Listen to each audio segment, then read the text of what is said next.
नमस्कार दोस्तों, यह है ज्ञानधारा चैनल। जैसा कि आप जानते हैं कि इस YouTube चैनल पर भूगोल से जुड़े हुए विभिन्न प्रतियोगी परीक्षाओं में पूछे गए बहुविकल्पीय प्रश्नों को हम लोग सॉल्व करते हैं।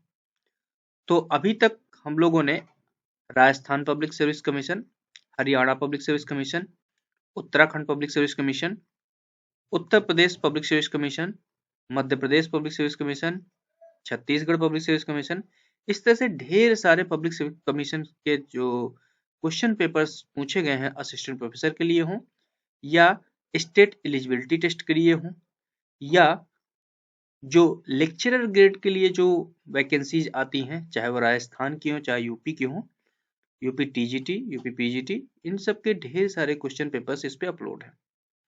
तो हाल ही में हम लोगों ने RPSC assistant professor college lecturer के लिए ज्योग्राफी का फर्स्ट पेपर सॉल्व कर लिया था, जिसमें कुल 150 प्रश्नों को हमने सॉल्व किया था। अब हम लोग प्रश्न पत्र संख्या 2 मतलब कि द्वितीय प्रश्न पत्र उठाते हैं, जिसमें कुल 150 प्रश्न हैं। तो इस प्रकार से आरपीएससी 2021 का जो प्रश्न पत्र था, उसमें आप 150 कुल 300 प्रश्नों को सॉल्व कर लेंगे।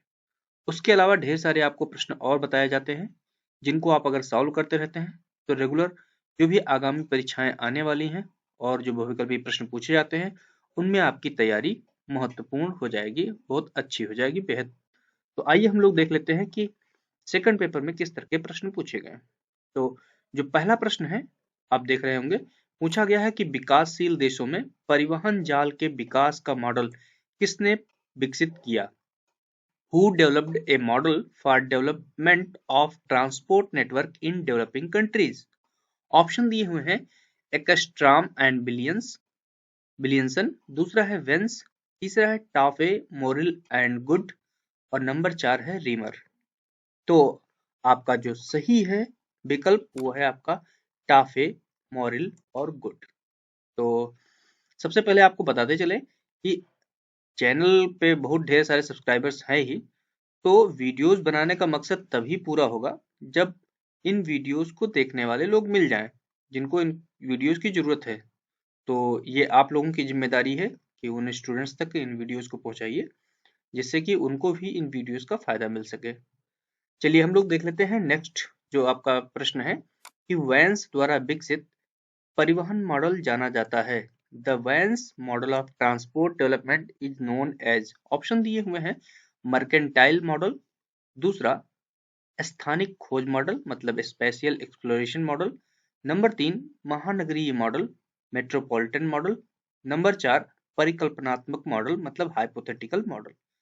तो वैंस द्वारा जो विकसित किया गया परिवहन का मॉडल है वो कौन सा है आपका? वो है आपका मर्केंटाइल मॉडल। अगला प्रश्न है कि कौन सा संयोजकता मापक सूचकांक कांस्की द्वारा विकसित किया नहीं किया गया है? Which is the connectivity measure index not developed by कांस्की?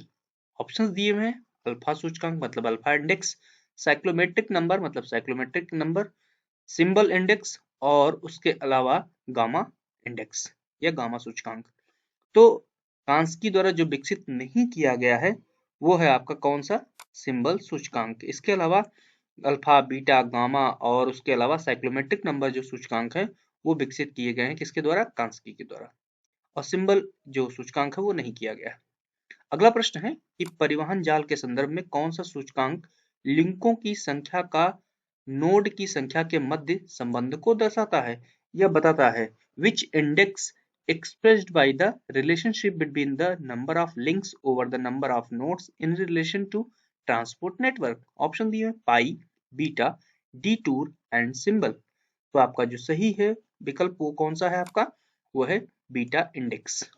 अगला प्रश्न है कि लघुत्तम मार्ग मैट्रिक्स मापन करता है। Shortest path matrix is a measure of, option दिए हैं परिवहन घनत्व का, डेंसिटी ऑफ ट्रांसपोर्ट, नंबर 2 गम्यता या प्रवेश्यता का मतलब एसेसिबिलिटी का, नंबर 3 संयोजकता का, कनेक्टिविटी का, नंबर 4 केंद्रीयता के अंशों का, डिग्री ऑफ सेंट्रलिटी का।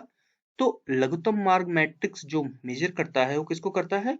वो करता है कि एसेसिबिलिटी क्या है मतलब गम्यता या प्रवेश्यता क्या है, उसका क्या करता है? मापन करता है।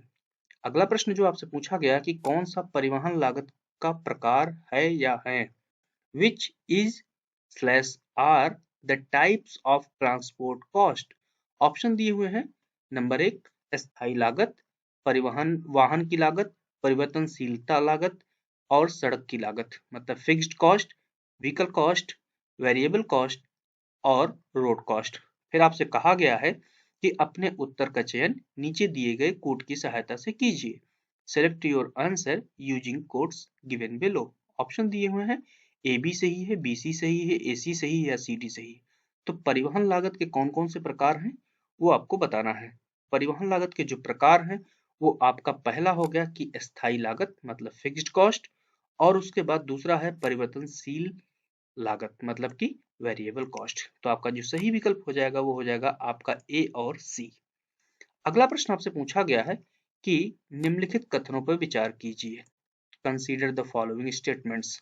नंबर 1, परिवहन लागत प्रति इकाई ट्रैफिक वृद्धि पर परिवर्तित होती है। The transport cost varies per unit with increase in traffic. Number 2, परिवहन लागत दूरी के अनुपातिक होता है। The transport cost are proportional to distance. Number 3, वायु परिवहन में परिवहन लागत न्यूनतम होती है। Transport cost is minimum in air transport. Number 4, परिवहन लागत परिवहन साधन के साथ परिवर्तित होता है, मतलब transport cost varies with mode of transport. आपसे पूछा गया कि सही उत्तर का चयन नीचे दिए गए कोड की सहायता से कीजिए। Select correct answer using codes given below. आपके ऑप्शंस दिए हुए हैं, ए बी सी डी सही है, ए बी डी सही है या बी सी डी सही है या ए सी डी सही है। तो कथन आप देख लिए हैं कि कौन सा आपका विकल्प सही है। तो आपका जो सही विकल्प है आपका पहला, तो आपका सही है कि परिवहन लागत प्रति इकाई मैट्रिक वृद्धि पर परिवर्तित होती है। ये तो आपका कंफर्म सही है। दूसरा है कि परिवहन लागत दूरी के समानुपातिक होता है, ये भी आपका सही है। लेकिन जो आपका सी नंबर है कि वायु परिवहन में परिवहन लागत न्यूनतम होती है, ये आपका गलत है विकल्प। और ये जो चौथा विकल्प है कि परिवहन लागत परिवहन साधन के साथ परिवर्तित होती है, ये भी आपका सही है। तो आपके जो सही विकल्प हैं वो हैं आपके ए, बी और डी। सी आपका सही नहीं है। अगला प्रश्न हम लोग देख लेते हैं। अगला प्रश्न पूछा गया है कि परिवहन गतिशीलता प्रारूप को स्पष्ट करने हेतु कौन सा मॉडल या प्रतिरूप का प्रयोग किया जाता है। Which model is used to explain the movement pattern of transport. Option दिए हुए हैं, रोस्टो मॉडल, आर्थिक विकास मॉडल, अधिकतम लाभ मॉडल या गुरुत्व मॉडल। मतलब Rostow model, economic growth model, maximum profit model और ग्रेविटी मॉडल। तो परिवहन गतिशीलता मतलब कि जो मूवमेंट पैटर्न है ट्रांसपोर्ट का, उसके लिए कौन सा बेस्ट है, वो है आपका कौन सा, वो है आपका गुरुत्व मॉडल या ग्रेविटी मॉडल। अब हम लोग अगला प्रश्न देख लेते हैं कौन सा है। 9 नंबर प्रश्न आपसे पूछा गया है कि डिकिंसन द्वारा वर्णित प्रदेशों के प्रकार हैं। The types of regions as described by Dickinson are. Option दिए हैं, आर्थिक प्रदेश, इकोनॉमिक रीजन। नंबर 2, रूपात्मक या रीतिक प्रदेश मतलब फॉर्मल रीजन्स। नंबर 3, सांस्कृतिक प्रदेश, कल्चरल रीजन। नंबर 4, कर्मोपलक्षी प्रदेश मतलब फंक्शनल रीजन। मतलब फिर पूछा गया है कि सही उत्तर का चुनाव कोड की सहायता से कीजिए। Select the answer using codes given below. Option दिए हुए हैं, ए बी सी सही है, सी डी सही है, बी डी सही है या ए सी सही है। तो डिकिंसन द्वारा जो वर्णित प्रदेश है उनमें से कौन सा आपका सही है।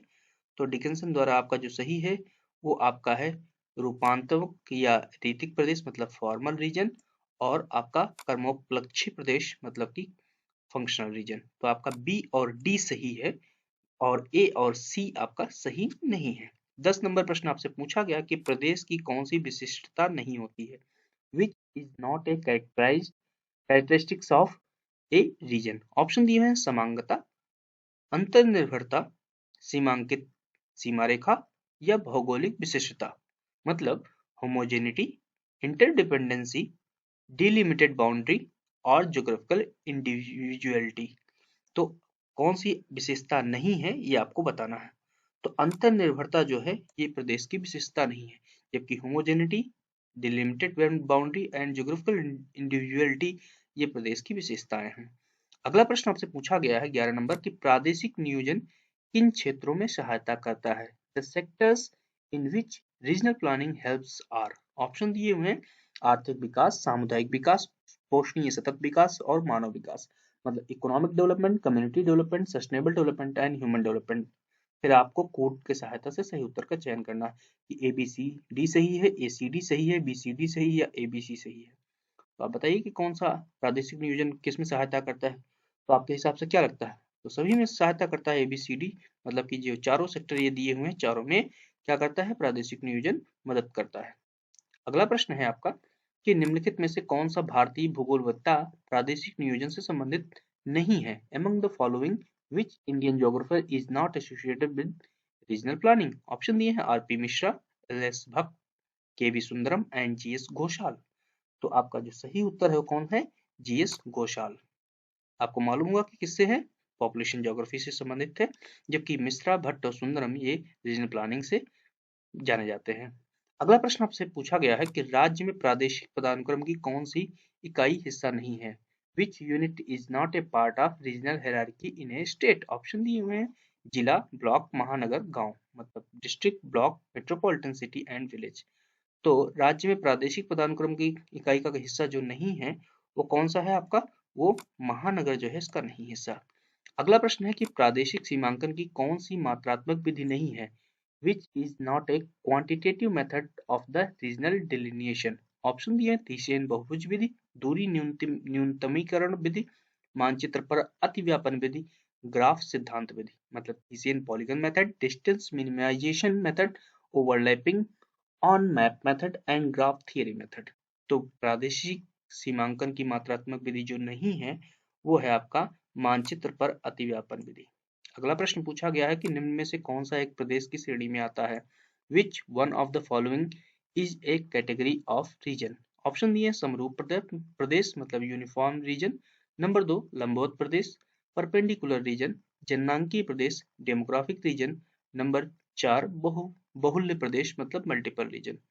तो प्रदेश की श्रेणी में जो आता है, पूछा गया कौन सा आता है, तो प्रदेश की श्रेणी में कौन सा आएगा? आपका समरूप प्रदेश आएगा, मतलब यूनिफॉर्म रीजन। तो इस वीडियो में हम लोग कुल 20 प्रश्नों को ही सॉल्व करेंगे। 15 प्रश्न हो चुके हैं, 5 प्रश्नों को और देख लेते हैं। पूछा गया 16 नंबर प्रश्न कि भूगोल के में विकास के लिए प्रयुक्त सामान्य सूचकांक है। The common indicator of development used in geography are. Option पूछे गए हैं, ऑप्शन दिए हुए हैं सकल राष्ट्रीय उत्पाद मतलब GDP, मानव विकास सूचकांक HDI, जन्म एवं मृत्यु दर नियोजन स्तर मतलब gross national product GDP, number 2 the human development index HDI, number 3 birth and death rates और नंबर 4 प्लानिंग लेवल्स। फिर पूछा गया सही उत्तर का चयन कीजिए जो भी कोड दिए गए उनकी सहायता से। तो ABCD सही है कि BCD सही है कि आपका ABC सही है या CD सही है? तो बताइए कि कौन सा आपका विकल्प सही है? तो आपका जो सही विकल्प है वो आपका है A, B और C, मतलब कि GDP, HDI और बर्थ एंड डेथ रेट्स। जबकि प्लानिंग लेवल्स जो है वो भूगोल में सामान्य सूचकांक के रूप में नहीं प्रयुक्त होते हैं। अगला प्रश्न है कि क्लार्क के अनुसार जनसंख्या भूगोल के क्षेत्र के प्रमुख पक्ष हैं। According to the Clark the main aspects of scope of population geography are. Option दिए हुए हैं जनसंख्या की निरपेक्ष संख्या मतलब absolute number of population, number 2 जनसंख्या के भौतिक, सामाजिक एवं आर्थिक लक्षण, physical, social and economic characteristics, उसके बाद जनांकीय चरण मतलब डेमोग्राफिक फेजेस, उसके बाद जनसंख्या गत्यात्मकता पॉपुलेशन डायनेमिक्स। फिर उसके बाद कूट वाले प्रश्न इसी में पूछे गए हैं। कूट आपको दिए हुए हैं कि ABC सही है, BCD सही है, ABD सही है या ABCD सही है। तो क्लार्क के अनुसार आपसे पूछा गया है, तो क्लार्क के अनुसार आप बताइए। तो क्लार्क के अनुसार आपका ABD सही है, मतलब कि आपका कौन कौन सा हो गया? जनसंख्या की निरपेक्ष संख्या, जनसंख्या के भौतिक, सामाजिक एवं आर्थिक लक्षण और जनसंख्या गत्यात्मकता। अगला प्रश्न है कि निम्नलिखित में से कौन सा भूगोलवेत्ता जनसंख्या के भूगोल के विकास से संबंधित नहीं था? Among the following which geographer is not associated with development of population geography? Option दिए हुए हैं GT Trewartha, BGL Berry, BJ Garnier and James Preston. तो जनसंख्या भूगोल से जो संबंधित नहीं था वो था आपका कौन सा? BGL बेरी, ये स्पेशल ज्योग्राफी से संबंधित है। ठीक है, तो अगला प्रश्न हम लोग देख लेते हैं। 19 नंबर प्रश्न आपसे पूछा गया है कि आप बताइए कि दी गई सूचियों को देखें और कूट का प्रयोग कर सही उत्तर का चयन करें। एक तरफ सूची में महाद्वीप दिए गए तथा दूसरी तरफ विश्व में उनकी रैंक दी हुई है जनसंख्या के अनुसार। चलिए इसका इंग्लिश वर्जन देख लेते हैं। Match the following list and choose the correct option. एक तरफ कॉन्टिनेंट्स हैं, दूसरी तरफ आपके world rank according to the total population. तो यूरोप बताइए कि दूसरे, तीसरे, चौथे और पांचवें में किस नंबर पे आएगा। तो आपको तुरंत सोचना है कि किस में आएगा। उसके बाद उत्तरी अमेरिका, अफ्रीका और दक्षिणी अमेरिका, आप इसको लगाना है सीक्वेंस से। तो आप इसको लगा सकते हैं, कोई बहुत वो कठिन काम नहीं है। तो आप सिंपली पहले यूरोप जो है किस में आएगा, यूरोप आपका चौथे नंबर पे आएगा। पहला आपको मालूम है कौन है जनसंख्या के अनुसार, एशिया है। नंबर 2 पे कौन है वो भी आपको मालूम है, नंबर 2 पे कौन है, अफ्रीका। तो अफ्रीका यहाँ पे आप देख लीजिए, अफ्रीका सी का 2 कौन सा है, तो सी का 2 यही आ रहा है, तो मतलब कि आपका 2 नंबर आंसर सही हो जाएगा। सिंपली अगर आप एक मैच कर देते हैं तो आसानी से आप सब कर सकते हैं। तो यूरोप चौथे नंबर पे हो गया, अफ्रीका दूसरे नंबर पे हो गया। उसके बाद उत्तरी अमेरिका आपका जो है किस, हाँ यहाँ पे, हाँ उत्तरी अमेरिका किस पे हो जाएगा, उत्तरी अमेरिका आपका जो है आ जाएगा दूसरे, चौथे नंबर पे, ठीक है। यूरोप आपका जो आएगा वो तीसरे नंबर पे है, ठीक है। अफ्रीका आपका दूसरे नंबर पे है और दक्षिणी अमेरिका आपका जो है पांचवें नंबर पे है। इसलिए सीक्वेंस याद रखिएगा, फिर से एक बार देख लीजिएगा। अफ्रीका दूसरे नंबर पे है, यूरोप आपका जो है तीसरे नंबर पे है, उत्तरी अमेरिका चौथे नंबर पे है, दक्षिण अमेरिका पांचवें नंबर पे है और पहले नंबर पे एशिया है। तो आपका दूसरा नंबर विकल्प सही हो जाएगा। अंतिम प्रश्न इस वीडियो का हम लोग देख लेते हैं कि निम्नलिखित देशों को 2019 की कुल जनसंख्या के आधार पर अवरोही क्रम में लगाइए। Arrange the following countries in descending order according to their total population in 2019। Option दिए हुए हैं, जर्मनी, ब्राजील, मैक्सिको और इंडोनेशिया, ये 4 हैं। इनको आपको अवरोही मतलब डिसेंडिंग ऑर्डर में लगाना है, चारों में से किसी को। तो ऑप्शन दिए हुए Germany, Indonesia, Brazil, Mexico. Indonesia, Brazil, Mexico, Germany. Germany, Brazil, Germany, Indonesia, Mexico.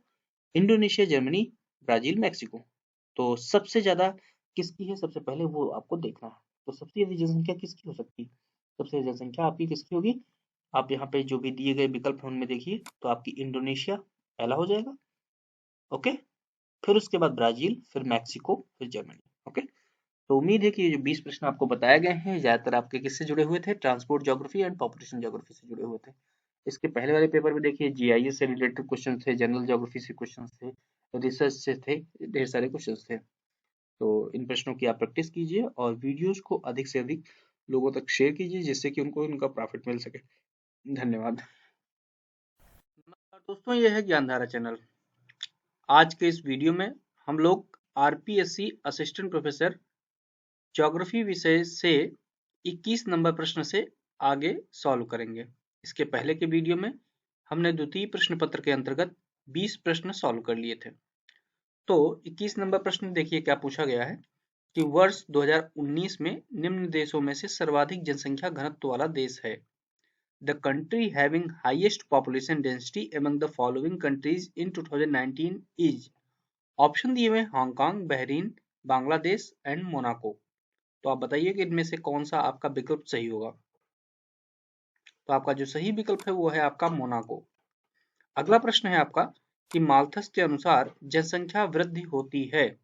According to Malthus population increases at a, option दिए हैं अंकगणितीय दर से, ज्यामितीय दर से, साधारण दर से या बिना किसी प्रारूप के।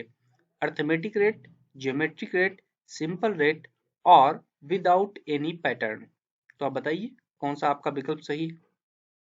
तो वो है आपका ज्यामितीय दर से या ज्योमेट्रिक रेट। अगला प्रश्न है आपका कि शिशु मृत्यु दर के संबंध में कौन सा कथन सत्य है। Which is correct regarding infant mortality rate, IMR। Option दिए हुए हैं कि 1 वर्ष से कम आयु के बच्चों की मृत्यु संख्या प्रति 1000 जीवित जन्म पर, number of deaths per 1000 live birth of children under 1 year of age. दूसरा है कि 1 वर्ष से कम आयु के बच्चों की मृत्यु संख्या प्रति 100 जीवित जन्म पर, number of deaths per 100 live birth of children under 1 year of age. तीसरा है कि 5 वर्ष से कम आयु के बच्चों की मृत्यु संख्या प्रति 1000 जीवित जन्म पर, number of deaths per 1000 live birth of children under 5 years of age. और चौथा विकल्प है कि 5 वर्ष से कम आयु के बच्चों की मृत्यु संख्या प्रति 100 जीवित जन्म, number of deaths per 100 live births of children under 5 years of age. तो आप बताइए कि शिशु मृत्यु के दर के संबंध में कौन सा कथन ये चारों में से सही है। तो आपका जो सही है वो है आपका क्या, कि 1 वर्ष से कम आयु के बच्चों की मृत्यु संख्या प्रति 1000 जीवित जन्म पर। ओके, अगला प्रश्न आपसे पूछा गया है कि आप बताइए कि निम्नलिखित कथनों पर विचार कीजिए। Consider the following statements. पहला स्टेटमेंट है कि रूस की जनसंख्या ब्राजील से अधिक है। Russia has more population than Brazil.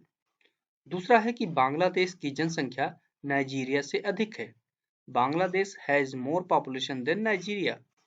तीसरा है कि नाइजीरिया अफ्रीका के देशों में सबसे अधिक जनसंख्या वाला देश है।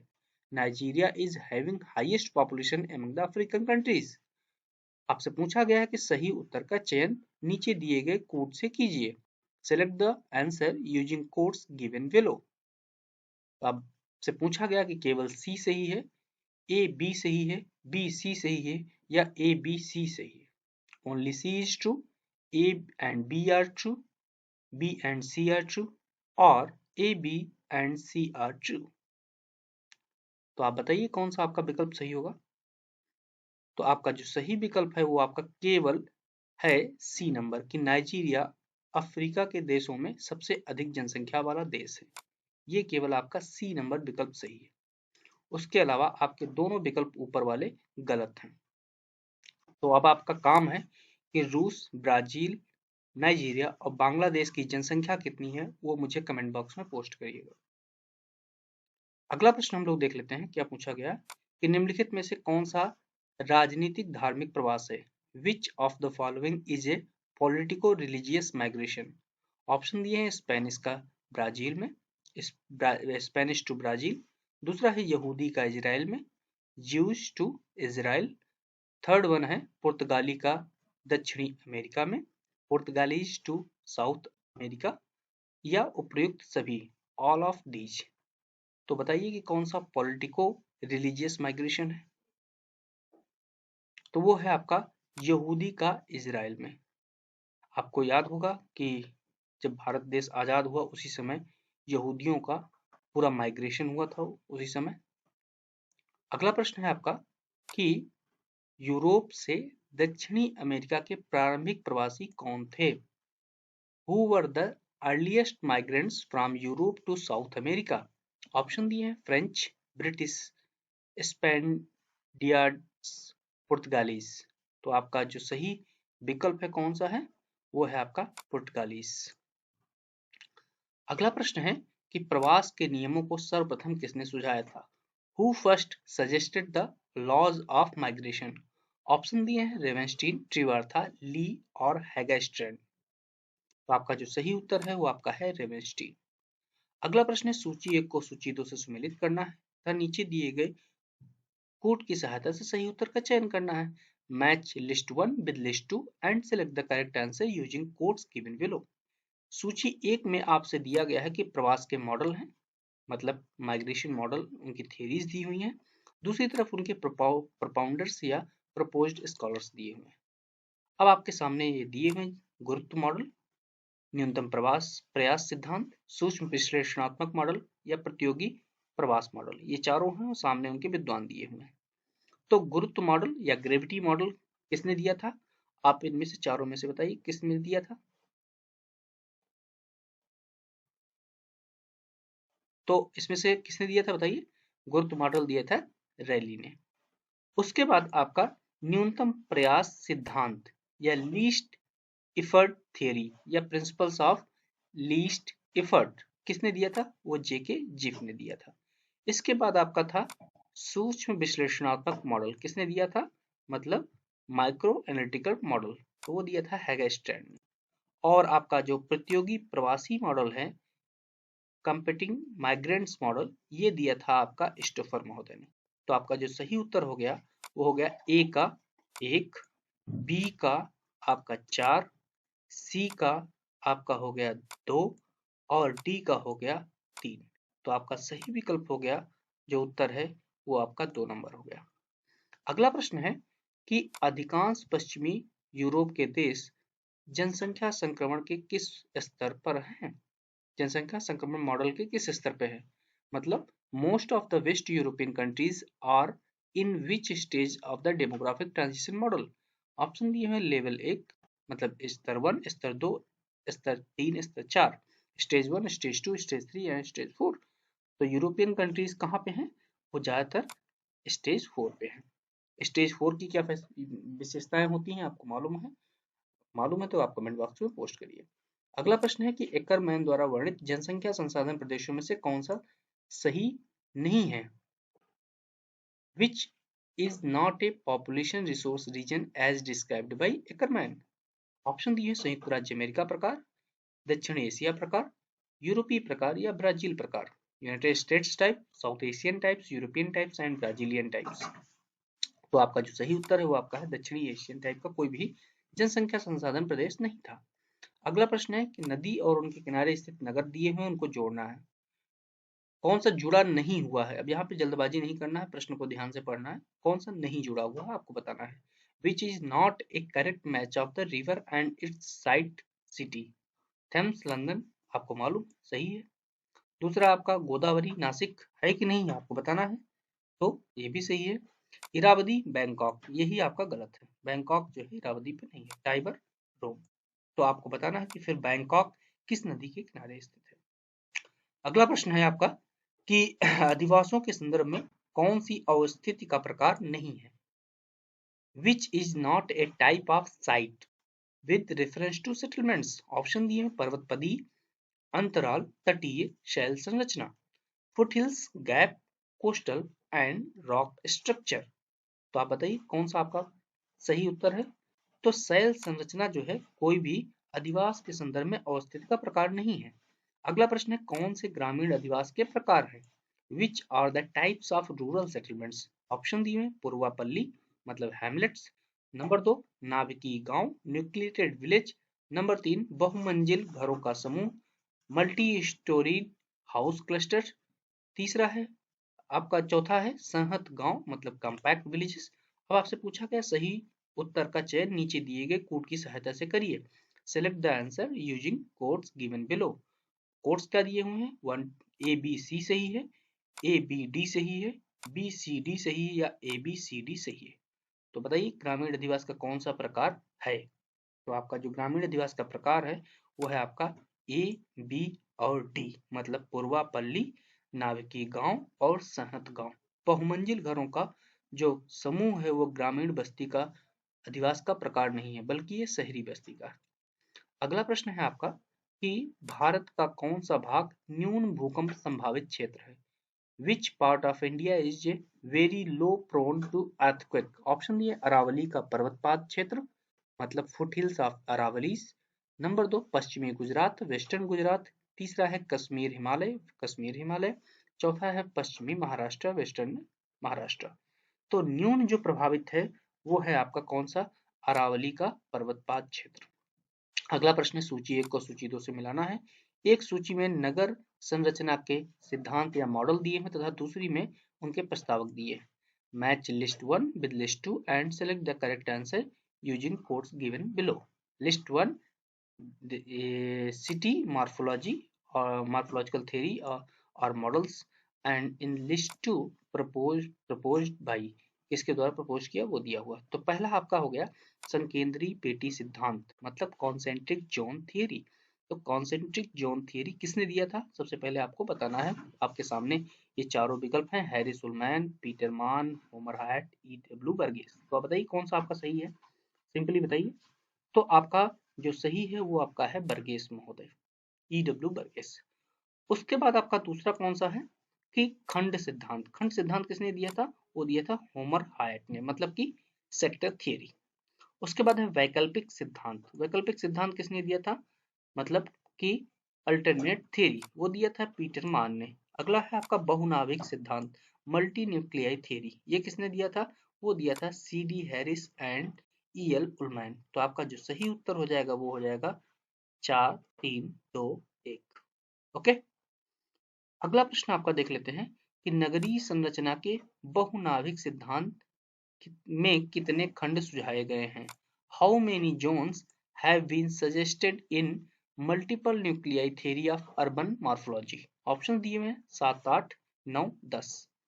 तो बहुनाभिकीय सिद्धांत में जो खंड सुझाए गए हैं नगरीय संरचना के संदर्भ में, उन खंडों की संख्या जो है वो है 9। अगला प्रश्न हम लोग देख लेते हैं। अगला प्रश्न है कि नगरीय संरचना के संकेंद्रीय पेटी सिद्धांत और खंड सिद्धांत में क्या समानता है? What is the common in concentric zone theory and sector theory of urban morphology? Option दिए हैं औद्योगिक क्षेत्र की स्थिति, आवासीय क्षेत्र की स्थिति, खुदरा बाजार की स्थिति, केंद्रीय व्यापार क्षेत्र की स्थिति। मतलब location of industrial area, location of residential areas, location of retail market and location of CBD. तो आप बताइए कि कौन सी समानता है? तो जो समानता है वो है केंद्रीय व्यापार क्षेत्र, सेंट्रल बिजनेस डिस्ट्रिक्ट की स्थिति। अगला प्रश्न है कि अधिवासों के वितरण को स्पष्ट करने के लिए समीपस्थ पड़ोसी तकनीक का उपयोग किया जाता है। यदि इसका मान Rn 2.15 है तो प्रारूप क्या होगा? Nearest neighbor technique is used to explain distribution of settlements. If the value of Rn is 2.15, what will be the pattern? Option दिए हैं समूहन, समरूप, यादृच्छिक या कोई प्रारूप नहीं। मतलब clustered, uniform, random and no pattern. तो आप बताइए क्या होगा? तो इसमें क्या होगा? समरूप होगा, मतलब यूनिफॉर्म। अगला प्रश्न है कि एक तरफ कथन दिया हुआ तथा कारण दिया हुआ। कथन दिया है कि शुष्क प्रदेशों में नाभिकीय अधिवास हैं। कारण दिया है कि कम जल स्रोत अनेक लोगों को आकर्षित करते हैं। तो assertion क्या है? In the dry regions the settlement are nucleated. Reason दिया हुआ है fewer water sources attract many peoples. अब आपसे कहा गया है कि ए आर दोनों सही है, आर ए की सही व्याख्या करता है, या फिर ए आर दोनों सही है किंतु आर ए की सही व्याख्या नहीं करता है। तीसरा है ए सही है किंतु आर गलत है। आर सही है या ए गलत है। मतलब आप देख लीजिए कि इसका इंग्लिश वर्जन भी आप देख लीजिएगा। तो आप बताइए कि इसमें से आपका क्या सही है? तो आपका क्या है? कथन और कारण दोनों सही हैं और कारण कथन की सही व्याख्या कर रहा है। ओके, अगला प्रश्न है और इस वीडियो का अंतिम प्रश्न है कि ग्रामीण नगरीय उपांत की निम्नलिखित विशेषताओं पर विचार कीजिए। Consider the following characteristics of rural urban fringe. Number 1, विविधता एवं बिलगाव, डाइवर्सिटी एंड सेग्रीगेशन। दूसरा है चयनित आप्रवास, सेलेक्टिव इमिग्रेशन। तीसरा कृषि भूमि की हानि, loss of agriculture land. Number 4, अनियोजित वृद्धि, मतलब अनप्लान्ड ग्रोथ। आपसे पूछा गया कि अपने उत्तर का चयन नीचे दिए गए कोड की सहायता से करिए। Select your answer using codes given below. Codes क्या दिए हुए? ABCD सही है, BCD सही है, ACD सही है, ABC सही है। तो आपका जो सही विकल्प है वो है आपका ABCD। ये चारों आपके सही हैं। तो उम्मीद है कि ये जो 20 प्रश्न आपको इस वीडियो में बताया गया वो आपके लिए आगामी परीक्षाओं के लिए महत्वपूर्ण होंगे। उदाहरण के लिए जैसे आपका गवर्नमेंट डिग्री कॉलेज का भी असिस्टेंट प्रोफेसर की एग्जाम आ रहा तो उसके लिए महत्वपूर्ण होंगे। और भी जो स्टेट पब्लिक सर्विस कमीशन है या आगामी UGC की परीक्षाएं उनमें काम आने वाले हैं। तो आप इनको ध्यान से देखते रहिए, पढ़ते रहिए, आगे बढ़ते रहिए। धन्यवाद। नमस्कार दोस्तों, आज के इस वीडियो में हम लोग बात करेंगे RPSC असिस्टेंट प्रोफेसर 2021 के भूगोल के पेपर के बारे में। और जो प्रश्न पत्र है यह द्वितीय प्रश्न पत्र है, जिसमें ऑलरेडी 2 वीडियोस में 40 प्रश्न हम लोग सॉल्व कर चुके हैं। अब हम लोग इस वीडियो में 41 नंबर प्रश्न से आगे के प्रश्नों को सॉल्व करेंगे। तो आइए देख लेते हैं 41 नंबर प्रश्न क्या है कि नगर प्रदेश के सीमांकन के लिए कौन सी विधियां प्रयुक्त की जाती हैं? Which methods are used for the delimitation of city region? Option दिए हुए हैं केरी का गुरुत्व सिद्धांत, ग्रेविटेशनल मॉडल ऑफ कैरी। नंबर 2, कन्वर्स का अलगाव बिंदु नियम, breaking point concept of Converse. नंबर 3, रेली का खुदरा गुरुत्वाकर्षण नियम, retail gravitational model of Reilly. और चौथा है थीसेन बहुभुज, थीसेन पॉलीगन। पूछा गया है कि सही उत्तर का चयन नीचे दिए गए कोड की सहायता से कीजिए। Select the correct answer using codes given below. Options क्या है कि ABC सही है, BCD सही है, ACD सही है या ABCD सही है। तो आप बताइए कौन सा आपका उत्तर सही होगा। आपको समय मिलता है 10 सेकंड। पोस्ट करिए कमेंट बॉक्स में।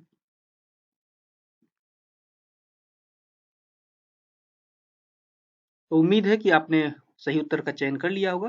तो नगर प्रदेश के सीमांकन के लिए जो विधियां प्रयुक्त की जाती हैं, चारों की चारों विधियां प्रयुक्त की जाती हैं। तो आपका सही विकल्प हो जाएगा 4 नंबर। अगला प्रश्न है आपका, बताइएगा कि प्रधान नगर या प्राइमेट नगर की अवधारणा को किसने सर्वप्रथम प्रतिपादित किया? Who presented the concept of primate city for the first time? Option दिए हैं BGL Berry, Mark Jefferson, A.E. Smailes and C.D. Harris. तो सही उत्तर आपको मालूम होगा, मार्क जेफरसन।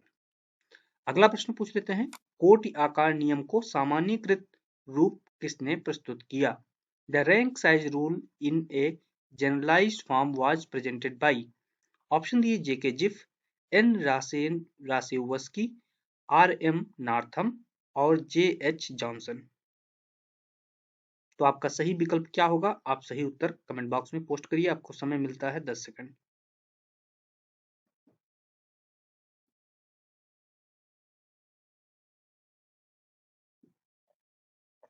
तो उत्तर आपको पता चल गया होगा, आपका सही उत्तर है जेके जिफ।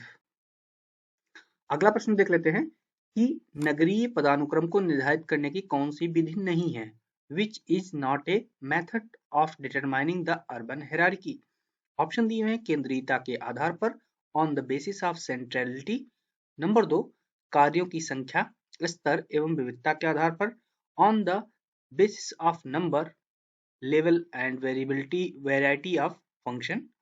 नंबर 3, परिवहन जाल के आधार पर, on the basis of transport network. Number 4, जनसंख्या की व्यवसायिक संरचना के आधार पर, on the basis of occupational structure of population. तो पूछा गया है कि अर्बन हायरार्की को मापने की कौन सी विधि नहीं है? तो आपका सही उत्तर कौन सा हो जाएगा?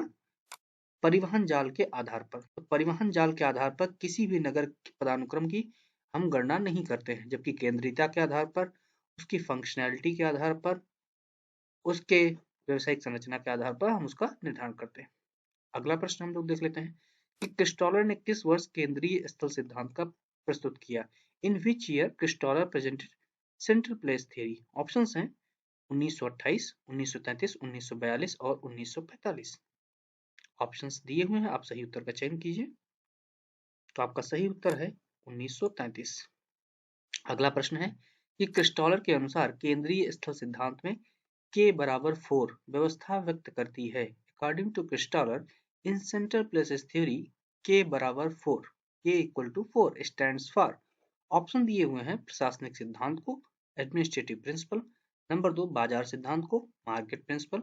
नंबर 3, परिवहन या यातायात सिद्धांत को, ट्रांसपोर्ट प्रिंसिपल। और नंबर 4, व्यापार सिद्धांत को, ट्रेड प्रिंसिपल। तो आप सही उत्तर का चयन कीजिए। तो आपका जो सही उत्तर है वो आपका है परिवहन सिद्धांत को। अगला प्रश्न आपसे पूछा गया है कि आप बताइए कि लॉस ने अधिकतम लाभ के सिद्धांत का प्रतिपादन किस वर्ष किया? In which year Losch presented the theory of profit maximisation. Options दिए हैं 1948, 1954, 1958, 1961, 1948, 54, 58 एंड 61। तो अधिकतम लाभ का सिद्धांत जो प्रतिपादित किया था लॉस ने, कब किया था? 1954 में। ओके। अगला प्रश्न है कि राजस्थान के किस शहर का चुनाव स्मार्ट सिटी के तहत नहीं किया गया है? Which city of Rajasthan is not selected as a smart city? Option दिए हुए अजमेर, जयपुर, जोधपुर, उदयपुर। तो स्मार्ट सिटी किसको नहीं चयनित किया गया है? वो है आपका जोधपुर। ओके। नेक्स्ट प्रश्न है आपका कि सामाजिक भूगोल समाहित करता है, social geography deals with. Option दिए हैं समाज के जीवन का क्षेत्रीय संगठन, मतलब terrestrial organization of life of society. Number 2, सामाजिक उत्पादन की अवस्थितियों के प्रारूप, patterns in locating social production. Number 3, विभिन्न देशों, क्षेत्रों एवं निवास क्षेत्रों में सामाजिक प्रारूप का स्वरूप, social patterns appear in different countries, areas and localities. और नंबर 4, समाज का पर्यावरणीय संबंध, environmental relations of the society. तो बताइए, पूछा गया है कि सही उत्तर का चयन नीचे दिए गए कोड की सहायता से कीजिए। So select the correct answer using codes given below. Codes are ABCD सही है, ABD सही है, BCD सही है, ACD सही है। तो सोशल ज्योग्राफी के अंतर्गत कौन कौन सा आता है? आपके ये चारों पार्ट आते हैं। समाज के जीवन के क्षेत्रीय संगठन, सामाजिक उत्पादन की अवस्थितियों के प्रारूप, विभिन्न क्षेत्रों, देशों एवं निवास क्षेत्रों के सामाजिक प्रतिरूप का प्रारूप का स्वरूप और समाज का पर्यावरणीय संबंध। अगला प्रश्न देख लेते हैं कि कौन सा सुमेलित नहीं है, which is not A correct match. एक तरफ जनजातियां दी हैं तथा दूसरी तरफ उनसे किन देशों में ये या किन क्षेत्रों में ये जनजातियां पाई जाती हुई हैं वो दिया हुआ। तो मसाई आपको मालूम है कि केन्या तंजानिया पाई जाती है, ये आपका सही है कि गलत है? आप बताइए। तो ये आपका सही है। आपसे पूछा गया कि कौन सा सुमेलित नहीं है, तो वो आपको आइडेंटिफाई करना। दूसरा है आपका बुशमैन कालाहारी, ये भी आपका सही है। बोरो ब्राजील। अब आ गया यहाँ पे चकमा। चकमा जनजाति जो है श्रीलंका में नहीं पाई जाती। तो चकमा जनजाति कहां पर पाई जाती है, ये आपको तुरंत कमेंट बॉक्स में पोस्ट करना। ओके। अगला प्रश्न है आपका कि जनसंख्या सिद्धांतों से संबंधित मानकी सिद्धांत का प्रतिपादन किया। Who propounded the normative model regarding population theories? Option दिए माल्थस ने, मार्क्स ने, सेडलर ने, रिकार्डो ने। तो मानकी सिद्धांत या normative model regarding population theories was propounded by which one? आप बताइए। तो आपका सही उत्तर है रिकार्डो के द्वारा। अगला प्रश्न है कि विश्व में सबसे अधिक लोगों द्वारा बोली जाने वाली देसी भाषा कौन सी है? Which native language is spoken by highest number of people in the world? Option दिए अंग्रेजी, हिंदी, मंदारिन, स्पेनिश। बताइए। तो आपका सही उत्तर है मंदारिन। अगला प्रश्न है आपका विश्व में निम्नलिखित धर्मों को उनके अनुयायियों की संख्या के अनुसार अवरोही क्रम में लगाइए। हिंदू, बौद्ध, इस्लाम, ईसाई। Arrange the following religions in descending order according to their numbers of followers in the world. Hindu, Buddhism, Islam and Christianity. अवरोही क्रम मतलब डिसेंडिंग ऑर्डर में लगाना है। तो डिसेंडिंग ऑर्डर मतलब घटते हुए, सबसे ज्यादा जो है उसके बाद फिर कम, उसके बाद कम, वो आपको बताना है। तो सबसे ज्यादा क्या है आप पहचानिए। सबसे ज्यादा आपका कौन सा है? ईसाई। उसके बाद कौन है? इस्लाम। उसके बाद हिंदू, उसके बाद बौद्ध। तो आपका जो सही सीक्वेंस हो गया वो कौन सा हो गया? वो हो गया सबसे ज्यादा ईसाई, फिर इस्लाम, फिर हिंदू, फिर बौद्ध। अब आपको यहीं पे एक प्रश्न और तैयार कर लेना है कि ईसाई, इस्लाम, हिंदू, बौद्ध कितने कितने फीसदी पाए जाते हैं। आप सोचिए और उसको कमेंट बॉक्स में पोस्ट करिए। अगला प्रश्न है कौन से भाषा परिवार में सबसे कम भाषाएं सम्मिलित हैं? Which language family is having minimum number of languages? Option दिए हैं अटलांटिक कांगो, सीनो तिबेतन, ऑस्ट्रोनेशियन, इंडो यूरोपियन। तो आपका जो सही उत्तर है कौन सा है? सबसे कम भाषाएं जिसमें है वो है सीनो तिब्बतन। अगला प्रश्न है cultural geography an evolutionary to our humanised earth नामक पुस्तक के लेखक हैं। Who is the author of book cultural geography and evolutionary to our humanised earth? Option दिए हैं E.J. Taaffe, J.E. Spencer, R. Turner, P.L. Wagner. तो आपका जो सही उत्तर है वो है आपका J.E. स्पेंसर। अगला प्रश्न है कि निम्नलिखित में से कौन सा सांस्कृतिक क्षेत्र का अंग नहीं है? Among the following which is not a part of cultural area? Option दिए हुए हैं सांस्कृतिक मंडल, सांस्कृतिक परिमंडल, संस्कृत संक्रमण क्षेत्र या सांस्कृतिक प्रदेश। मतलब cultural world, culture realm, culture transitional area and cultural region. तो आप बताइए कौन सा सांस्कृतिक क्षेत्र का अंग नहीं है? तो आपका जो अंग नहीं है वो है आपका सांस्कृतिक संक्रमण क्षेत्र, कल्चर ट्रांजिशनल एरिया। अगला प्रश्न है कि रसेल एवं निफिन ने संपूर्ण विश्व को कितने सांस्कृतिक मंडलों में विभक्त किया? In how many cultural world Russell and Kniffen divided the whole world? Option दिए हुए हैं 6, 7, 8, 9। तो आपका जो सही उत्तर है वो कौन सा है? 7। अगला प्रश्न है, स्पेंसर एवं थॉमस द्वारा वर्णित कौन सा सांस्कृतिक क्षेत्र नहीं है? Which is not a cultural area as described by Spencer and Thomas? Option दिए हैं चीन, प्रशांत सागरीय, मध्य एशिया या दक्षिणी एशिया। तो आपका सही उत्तर है वो आपका है मध्य एशिया। अगला प्रश्न है, पर्यावरण का सीधा प्रभाव किन प्रदेशों के आवासों पर देखा जा सकता है? The direct impact of environment on dwellings can be seen in which regions? Option दिए टुंड्रा प्रदेश, मरुस्थलीय प्रदेश, भूमध्य रेखीय प्रदेश एंड तटीय प्रदेश। Tundra region, desert region, equatorial region and coastal region. तो आपका जो सही उत्तर है कौन सा है? आपका सही उत्तर है टुंड्रा प्रदेश। आपको याद होगा इग्लू घर, है ना। अगला देख लेते हैं प्रश्न क्या है कि राजनीतिक भूगोल राजनीतिक प्रदेशों का पृथ्वी तल के तत्वों के अनुरूप में अध्ययन करता है। उपरोक्त परिभाषा दी गई है। Political geography is the study of political regions as features of the Earth's surface. Above definition is given by option दिए हैं L Carlson, A E Moody, L M Alexander and B S B Cohen. ये दिया था किसने? Alexander महोदय ने, L M Alexander. तो आपने अभी तक कितने 20 प्रश्न देख लिए इस वीडियो में, कुल 60 प्रश्न हो गए। अगला प्रश्न है कि जर्मन भू राजनीतिक विचारधारा का प्रवर्तक किसे माना जाता है? Who is the considered as the pioneer of German philosophy of geopolitics? Option दिए कार्ल हाउसोफर, रुडोल्फ केजेलिन, क्रिस्टोफ या बी एस बी कोहेन। तो आपका सही उत्तर है कार्ल हाउसोफर।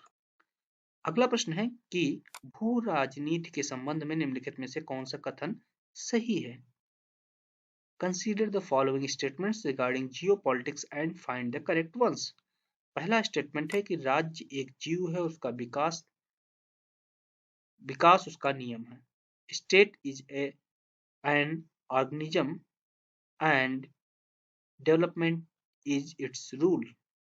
नंबर 2, भू राजनीति की विचारधारा यूरोप तक सीमित रही है। The philosophy of geopolitics was limited to Europe. Number 3, राज्य की आत्मनिर्भरता उसके क्षेत्रीय विस्तार से ही संभव है। Self sufficiency of A state is possible only through terrestrial expansion. तो भू राजनीति के संबंध में कौन सा कथन सही है वो आपको बताना है। आपसे पूछा गया सही उत्तर का चयन नीचे दिए गए कोड की सहायता से कीजिए। Select the correct answer using codes given below. Codes क्या दिए हैं? एबीसी या एबी या बीसी या एसी। तो बताइए कि कौन सा भू राजनीति के संबंध में कथन सही है। तो आपके क्या है? आपका ए और सी सही है। मतलब राज्य एक जीव है और उसका विकास एक नियम है, मतलब विकास उसका नियम है। और दूसरा है कि राज्य की आत्मनिर्भरता उसके क्षेत्रीय विस्तार से ही संभव। अगला प्रश्न है आपका, एल्फ्रेड मैकेंडर ने 1919 में किस पुस्तक में हार्टलैंड की संकल्पना का प्रतिपादन किया? In which book Alfred Mackinder presented the concept of heartland in 1919? Option दिए हुए हैं the earth and the state, दूसरा democratic ideals and reality, number 3 geography and politics in a divided world, और चौथा है ज्योग्राफी ऑफ पीस। तो heartland का जो कॉन्सेप्ट अल्फ्रेड मैकेंडर महोदय ने 1919 में दिया था, उस किताब का नाम था डेमोक्रेटिक आइडियल्स एंड रियलिटी। अगला प्रश्न है कि एडी सेवरस्की ने विश्व सामरिकता के विचार किस संदर्भ में प्रस्तुत किए? With which reference A D Seversky has expressed global strategic view. Option दिए समुद्री शक्ति, वायु शक्ति, स्थल शक्ति या समुद्री एवं स्थल शक्ति। Sea power, air power, land power and sea and land power. तो आपका जो सही विकल्प है वो कौन सा है? आपका सही है वो है आपका वायु शक्ति या एयर पावर। अगला प्रश्न है कि राष्ट्र एवं राज्य के संबंध में निम्नलिखित कथनों पर विचार कीजिए।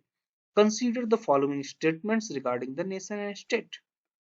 पहला स्टेटमेंट है कि राज्य एक राजनीतिक इकाई है जबकि राष्ट्र एक सामाजिक आधार पर बनने वाली इकाई है।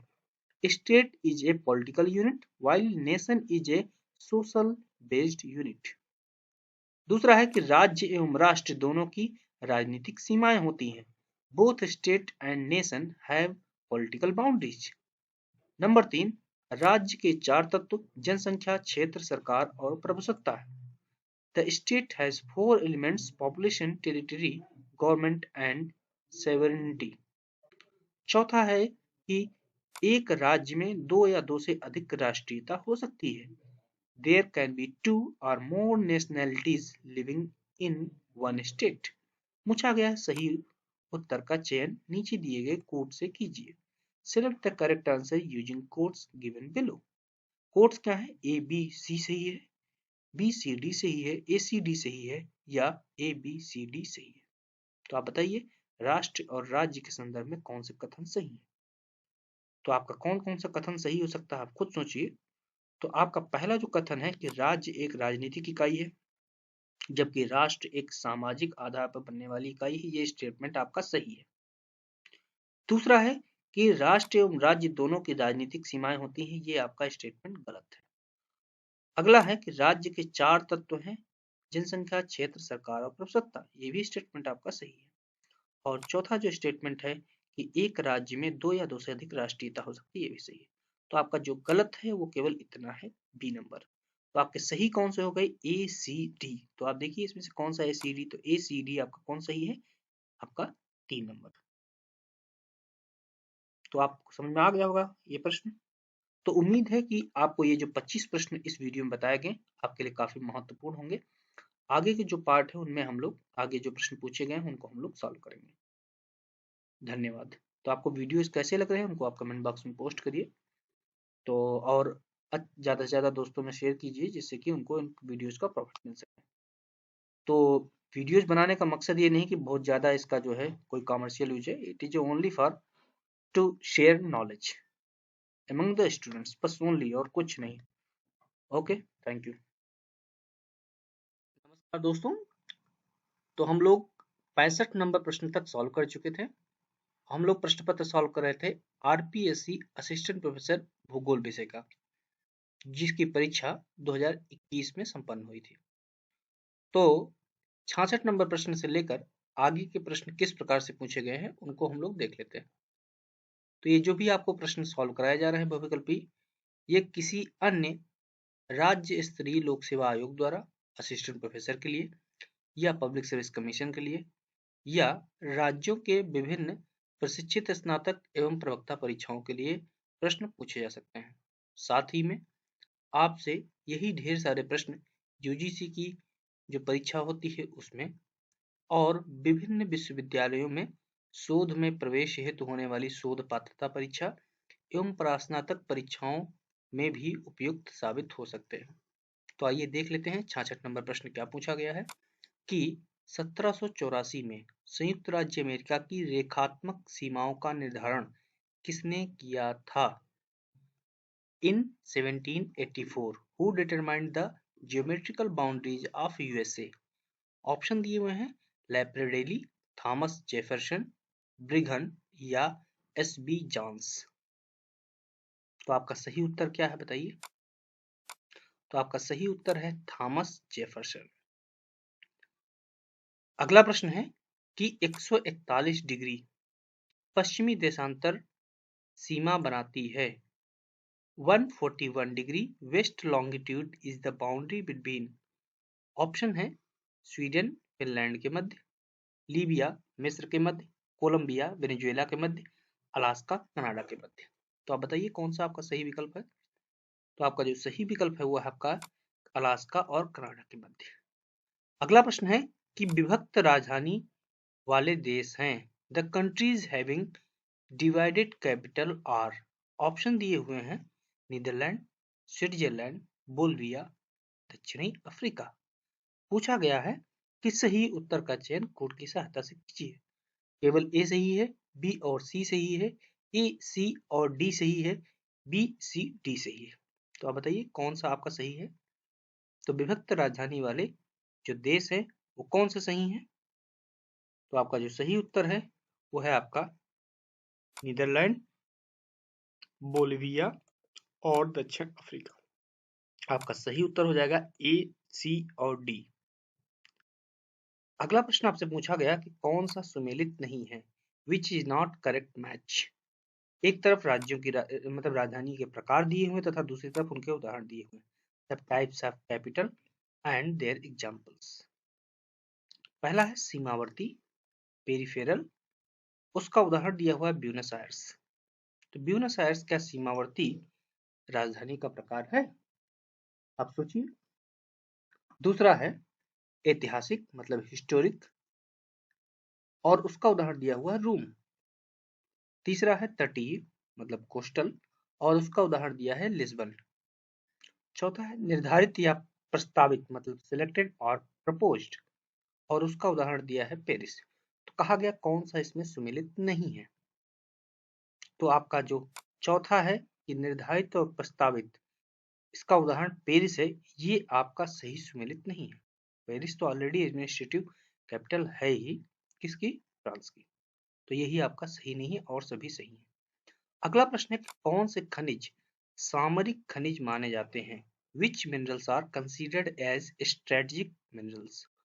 ऑप्शन दिए हैं कोयला, पेट्रोलियम, यूरेनियम, थोरियम, लौह तांबा, सीसा और जस्ता। तो आप बताइए। तो यूरेनियम और थोरियम को सामरिक खनिज या स्ट्रेटेजिक मिनरल्स के नाम से जाना जाता है। ओके, नेक्स्ट प्रश्न देख लेते हैं। पूछा गया है कि संघात्मक राज्यों के प्रकार के संदर्भ में निम्नलिखित में से कथनों पर विचार कीजिए। Consider the following statements regarding types of federal states.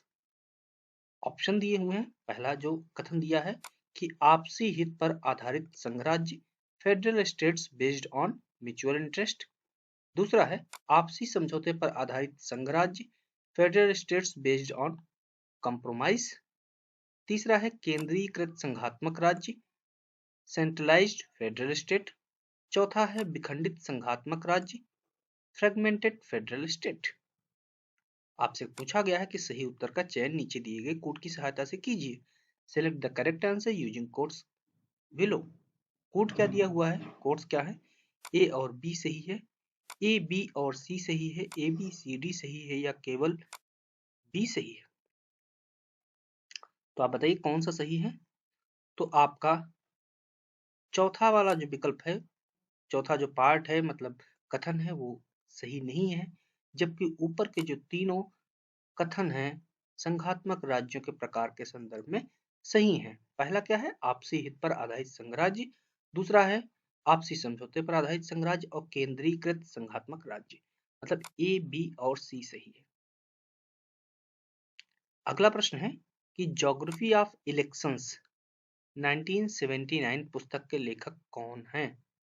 Who is the author of book Geography of Elections in 1979? पहला है स्मिथ हार्ट, दूसरा है RJRB प्रेस्कॉट, तीसरा है टेलर एंड जॉनस्टन, चौथा है रॉबर्ट्स और रूमागे।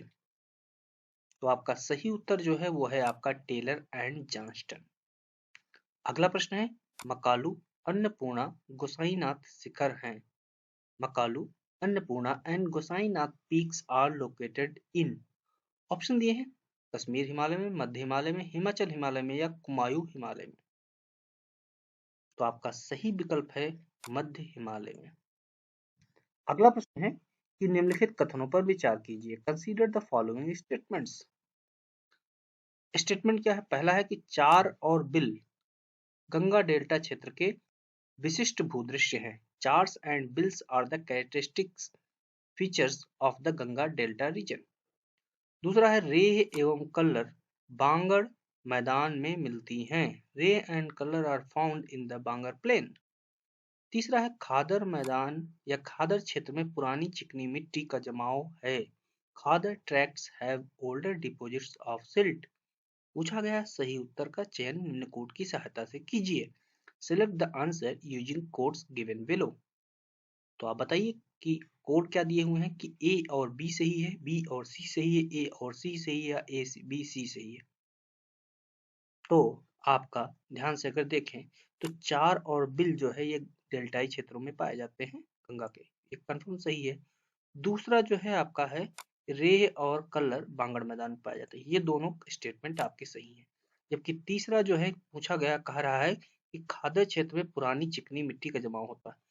तो ये पुरानी तो नहीं होता है, हमेशा न्यू होता है, मतलब न्यू फ्लड प्लेन होता है, क्योंकि हर साल जल जमाव की वजह से वहां पर नई अवसाद का निक्षेप होता है। तो ये आपका स्टेटमेंट गलत, जबकि ऊपर वाले दोनों स्टेटमेंट सही हैं, इसलिए विकल्प आपका ए और बी सही हो जाएगा।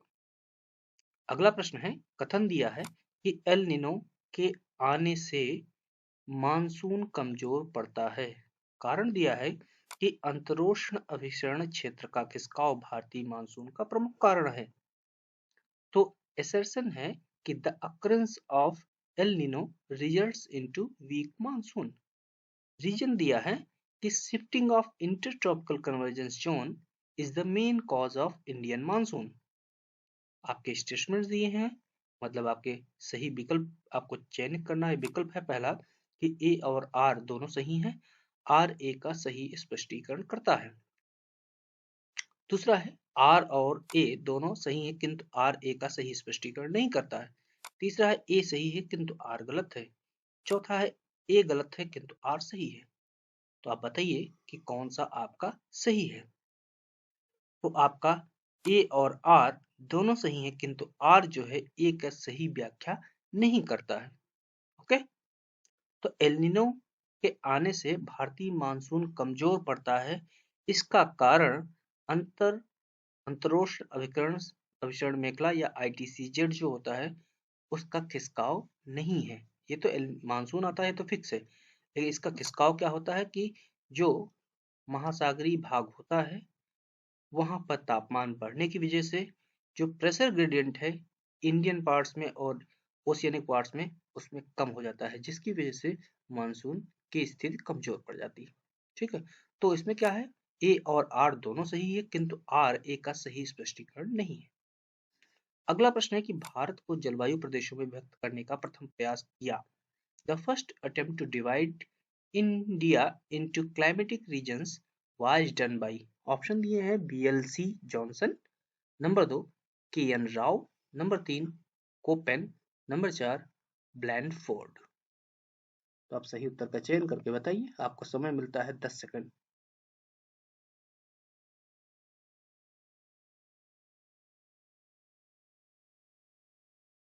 तो उम्मीद है कि आपने सही उत्तर का चयन कर लिया होगा। तो आपका सही उत्तर का चयन है AE ब्लैंडफोर्ड ने भारत के जलवायु प्रदेशों को सर्वप्रथम विभक्त करने का प्रयास किया था। अगला प्रश्न है कि निम्नलिखित में से कौन सा मैंग्रोव का प्रमुख क्षेत्र नहीं है। Which one of the following is not A main area of mangrove. Option दिए सुंदरवन, महानदी डेल्टा, तराई, खंबात की खाड़ी। तो कौन सा मैंग्रोव का क्षेत्र नहीं है बताइए। तो आपको तुरंत उत्तर दिमाग में आ गया होगा, बताइए। तो आपका सही उत्तर है कौन सा, तराई। अगला प्रश्न है कि पश्चिमी बंगाल में नार्वेस्टर कहलाते हैं। Nor'westers in West Bengal are known as. Option दिए हैं चेरी ब्लॉसम, मैंगो शावर, काल बैसाखी या लू। तो पश्चिमी बंगाल में क्या कहलाते हैं, सिंपली आपको मालूम है क्या, काल बैसाखी। अगला प्रश्न है कि भीमा और तुंगभद्रा सहायक नदियां हैं। Bhima and Tungabhadra are the tributaries of river. Option दिए कृष्णा की, नर्मदा की, साबरमती की या पेन्नार की। तो आपका सही उत्तर हो गया कौन सा, कृष्णा की। अगला प्रश्न है कि निम्नलिखित में से कौन सी एक नदी का उद्गम भारत में नहीं है। Which one of the following river does not originate in India. Option दिए रावी, व्यास, चिनाब, सतलज। सबको मालूम है, छोटा सा क्वेश्चन है, तो ये क्या है, सतलज। अगला प्रश्न है कि भारत में पीटमय एवं दलदली मृदा नहीं मिलती है। In India peaty and marshy soils are not found in. Option दिए हैं केरल के कोट्टायम जिले में, Kottayam district of Kerala, number 2 उत्तरी कश्मीर में, in northern Kashmir, number 3 Orissa के तटीय प्रदेश में, coastal region of Orissa, number 4 उत्तरी बिहार के मध्य भाग में, central part of northern Bihar. तो आपका सही उत्तर कौन सा होगा बताइए। तो आपका जो सही उत्तर है वो है आपका उत्तरी कश्मीर में। अगला प्रश्न है कि कौन सा सुमेलित नहीं है। Which is not A correct match. एक तरफ सिंचाई की नहरें दी हैं तथा किस राज्य में वो नहरें स्थित हैं वो राज्य दिए हुए हैं, मतलब irrigation canal and their states. तो उकई गुजरात में है कि नहीं, पहले आप बताइए। तो ये है। दूसरा है घाट प्रभा, ये भी सही है, कर्नाटक में है। बेतवा झारखंड, तो बेतवा झारखंड में नहीं है, ये कहाँ है, ये मध्य प्रदेश और यूपी का क्या है, वो है जॉइंट वर्क। उसके बाद वेनगंगा मध्य प्रदेश और महाराष्ट्र में, ये सही है। तो जो सुमेलित नहीं है वो आपका बेतवा और झारखंड, ये आपका गलत। अगला प्रश्न है कि कौन सा सुमेलित नहीं है। सेम क्वेश्चन, एक तरफ सिंचाई परियोजना तथा दूसरी तरफ उनसे जुड़ी हुई नदी दी हुई है। तो सलाल परियोजना चिनाब पे है, माता टीला बेतवा पे है, थीन रावी पे है। ये आपके शुरुआत के जो तीनों हैं वो आपके सही हैं, लेकिन कुंडा गोदावरी पर नहीं है, ये आपका गलत है।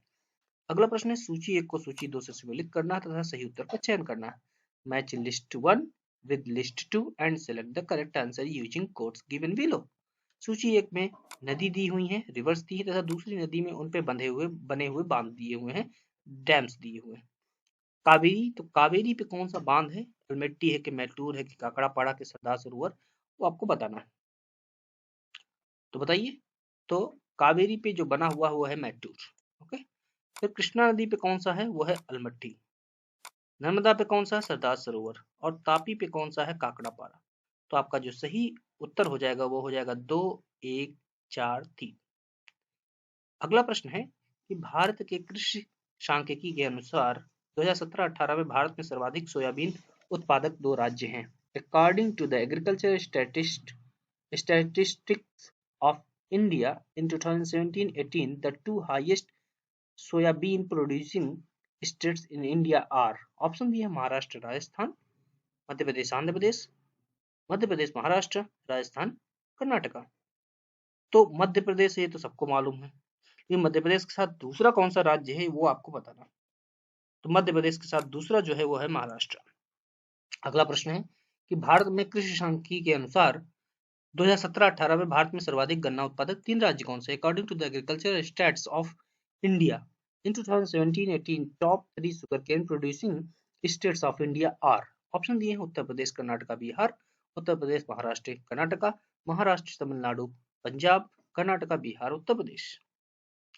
तो आपका सही उत्तर कौन सा हो जाएगा, उत्तर प्रदेश महाराष्ट्र और कर्नाटका। अगला प्रश्न है कि कौन सा सुमेलित नहीं है, which is not A correct match. एक तरफ मुख्य फसलें दी हैं, मेन क्रॉप्स हैं, और वो क्रॉप्स किन राज्यों में होती हैं वो स्टेट्स दिए हुए। तो रबड़ केरल आपको मालूम है, क्या सही है कि नहीं सही है, बिल्कुल सही है। तंबाकू आंध्र प्रदेश, ये भी सही है आपका। रागी गोवा पाया जाता है कि नहीं पाया जाता है, आपको सोचना है।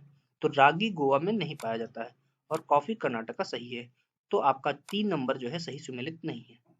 अगला प्रश्न है कि कौन सा सुमेलित नहीं है, which is not correct match. एक तरफ खनन क्षेत्र दिए हैं, माइनिंग एरियाज दिए तथा उन माइनिंग क्षेत्र से कौन सा खनिज निकलता है वो मिनरल्स दिए हुए हैं। तो बाबा बुदन की पहाड़ियां लौह से जुड़ी हुई हैं, सही है कि गलत है, बिल्कुल सही है। तो बाबा बुदन की पहाड़ियां किस राज्य में है वो आपको मुझे कमेंट बॉक्स में पोस्ट करना है। दूसरा है बालाघाट मैग्नीज, ये भी आपका सही है। मणिपुर आपका जो है अभ्रक, और कालाहांडी आपका बॉक्साइट। अब यहाँ पे कालाहांडी में बॉक्साइट होता है कि नहीं होता आपको सोचना है। तो होता है, कंफर्म है। मणिपुर में अभ्रक नहीं होता, यही आपका जो है 3 नंबर क्या है, गलत है। अगला प्रश्न है सूची 1 को सूची 2 से सम्मिलित करना, सही उत्तर का चयन करना है। एक तरफ सूची 1 में लिस्ट 1 में इंडस्ट्रीज दी हैं तथा दूसरी तरफ उनके केंद्र दिए हुए हैं। तो एल्युमिनियम कहाँ पे इसका केंद्र है, यहाँ पर ऑप्शन दिए हुए हैं कि नागल है कि बेंगलोर है कि रेणुकूट है कि पुणे। तो यहाँ पर जो है वो कहाँ पे है एल्युमिनियम का केंद्र, आप बताइए। वो है रेणुकूट। दूसरा है ऑटोमोबाइल्स, तो ऑटोमोबाइल्स इसमें से कौन सा हो सकता है, वो पुणे हो सकता है। इलेक्ट्रॉनिक्स में क्या हो सकता है, इलेक्ट्रॉनिक्स में बैंगलोर हो सकता है। और रासायनिक उर्वरक या केमिकल फर्टिलाइजर में नांगल हो जाएगा। तो ए का आपका हो जाएगा 3, बी का 4, सी का 2 और डी का 1। तो आपका पहला सही हो जाएगा विकल्प। अगला प्रश्न है कि निम्नलिखित में से कौन सा एक भारत का प्रमुख औद्योगिक प्रदेश नहीं है। Which one of the following is not a major industrial region of India. Option दिए हैं मुंबई पुणे, कानपुर आगरा, छोटा नागपुर पठार या कोलकाता हुगली। तो इसमें से जो नहीं है सबसे प्रमुख औद्योगिक, तो सबको मालूम है उत्तर प्रदेश का ही होगा। तो उत्तर प्रदेश वाला कौन सा हो गया, ये कानपुर आगरा। अगला प्रश्न है कि योजना आयोग द्वारा वर्णित कृषि जलवायु प्रदेशों में निम्नलिखित में से कौन सा एक नहीं है? Which one of the following is not an agroclimatic region according to planning commission? Option दिए हैं ट्रांस गंगा मैदान प्रदेश, मध्यवर्ती पठार एवं पहाड़ी प्रदेश, अरावली मालवा उच्च भूमि प्रदेश, गुजरात मैदान एवं पहाड़ियां। मतलब trans Ganga plain region, central plateau and hilly region, Aravalli Malwa highland region and Gujarat plain and hills. तो बताइए आपका कौन सा सही है विकल्प? तो आपका जो सही विकल्प है वो है अरावली मालवा उच्च भूमि प्रदेश कृषि जलवायु प्रदेश का पार्ट नहीं है अकॉर्डिंग टू प्लानिंग कमीशन। अगला प्रश्न है आपका 2011 की जनगणना के अनुसार किस केंद्र शासित प्रदेश में 2001 से 2011 में सबसे अधिक जनसंख्या वृद्धि दर दर्ज की गई? According to the 2011 census, the highest growth rate of population has been recorded in which union territory during 2001 to 2011? Option दिए हुए हैं दमन एवं दीव, दिल्ली, पांडिचेरी या दादरा नगर हवेली। तो बताइए कौन सा आपका सबसे सही है उत्तर? तो आपका सही उत्तर है दादरा नगर हवेली। अगला प्रश्न है कि भारत का सबसे लंबा राष्ट्रीय राजमार्ग जल मार्ग है। The longest national waterway of India is NW। Okay, तो ऑप्शन है राष्ट्रीय जलमार्ग 1, राष्ट्रीय जलमार्ग नंबर 3, राष्ट्रीय जलमार्ग नंबर 4, राष्ट्रीय जलमार्ग नंबर 6। मतलब नेशनल वाटरवे नंबर 1, 3, 4 एंड 6। तो सभी को मालूम है इसका उत्तर। इसका उत्तर है राष्ट्रीय जलमार्ग नंबर 1, जो कि कहां से है? वो इलाहाबाद से या प्रयागराज से कहां तक है? हल्दिया तक। अगला प्रश्न है कि मिश्रा सुंदरम और प्रकाश राव ने भारत को कितने नियोजन प्रदेशों में विभक्त किया? The number of planning regions of India divided by Mishra Sundaram and Prakash Rao is. Option दिए हुए 10 बृहद एवं 28 मध्यम, 15 बृहद एवं 32 मध्यम, 13 बृहद या 36 मध्यम, 16 बृहद या 26 मध्यम। 10 micro and 28 meso, 15 macro and 32 meso, 13 micro and 36 meso, 16 micro and 26 meso। तो मिश्रा सुंदरम एवं प्रकाश राव के अनुसार भारत को जो नियोजन प्रदेशों में बांटा गया है वो है आपका 13 बृहद एवं 36 मध्यम भागों में। अगला प्रश्न है कि निम्नलिखित में से कौन सा सुमेलित नहीं, विच is not A correct match? एक तरफ अरावली शिखर दिए हुए तथा उनकी ऊंचाइयां दी हुई हैं, हाइट इन मीटर दिए हुए। तो रघुनाथगढ़ 1380, तारागढ़ 873, खो 920, गोगुंदा 840। तो कौन सा सुमेलित नहीं है? ये आपका पहला वाला जो है सुमेलित नहीं है, रघुनाथगढ़। अब ये तो स्टेट स्पेशल है, इस पे उतना ध्यान देने की जरूरत नहीं, जो स्टेट वाले जो एग्जाम दे रहे हैं उन पे ध्यान दें। अगला प्रश्न है कि अरावली के किस प्रदेश में रोजा भाकर और इसराना भाकर की पहाड़ियां स्थित हैं? In which region of Aravalli Roja Bhakar and Isarana Bhakar hills are located? Option दिए हैं आबू प्रदेश, जालौर प्रदेश, मेवाड़ प्रदेश या शेखावटी प्रदेश। तो आपका जो सही उत्तर है वो आपका है जालौर प्रदेश। अगला प्रश्न है सूची 1 को सूची 2 से सम्मिलित करना तथा सही उत्तर का चयन करना। एक तरफ सूची में जो आपको दिया हुआ भूआकृतिक प्रदेश या भू आकृति दी हुई तथा उनसे संबंधित जिले दिए हुए हैं, मतलब फिजियोग्राफिक रीजन्स और फीचर्स दिए हुए हैं, और दूसरी लिस्ट में डिस्ट्रिक्ट्स दिए हुए हैं। तो घग्गर का किस जिले से जुड़ा हुआ लगाव है? या बांसवाड़ा, नागौर, हनुमानगढ़ या उदयपुर से? तो आपको पहचानना कि इनमें से कौन सा आपका है। तो घग्गर जो है आपका कहाँ से है? आप बताइए। हनुमानगढ़। ओके, फिर उसके बाद गिरवा कहाँ से है? वो आपका है उदयपुर। फिर उसके बाद वागड़ कहाँ पे है? वो बांसवाड़ा। और बांगड़ कहाँ पे है? वो नागौर। तो आपका सही उत्तर हो जाएगा 4 नंबर। अगला प्रश्न है कि गंभीरी नदी सहायक नदी है। Gambhiri river is a tributary of river. Option ये पार्वती की, बेड़च की, जाखम की या काली सिंध की। तो आपका जो सही उत्तर है वो कौन सा है? आपका सही उत्तर है बेड़च की। अगला प्रश्न है कौन सा सुमेलित नहीं है? नदी दी हुई है तथा उनके उद्गम स्थल दिए हुए हैं।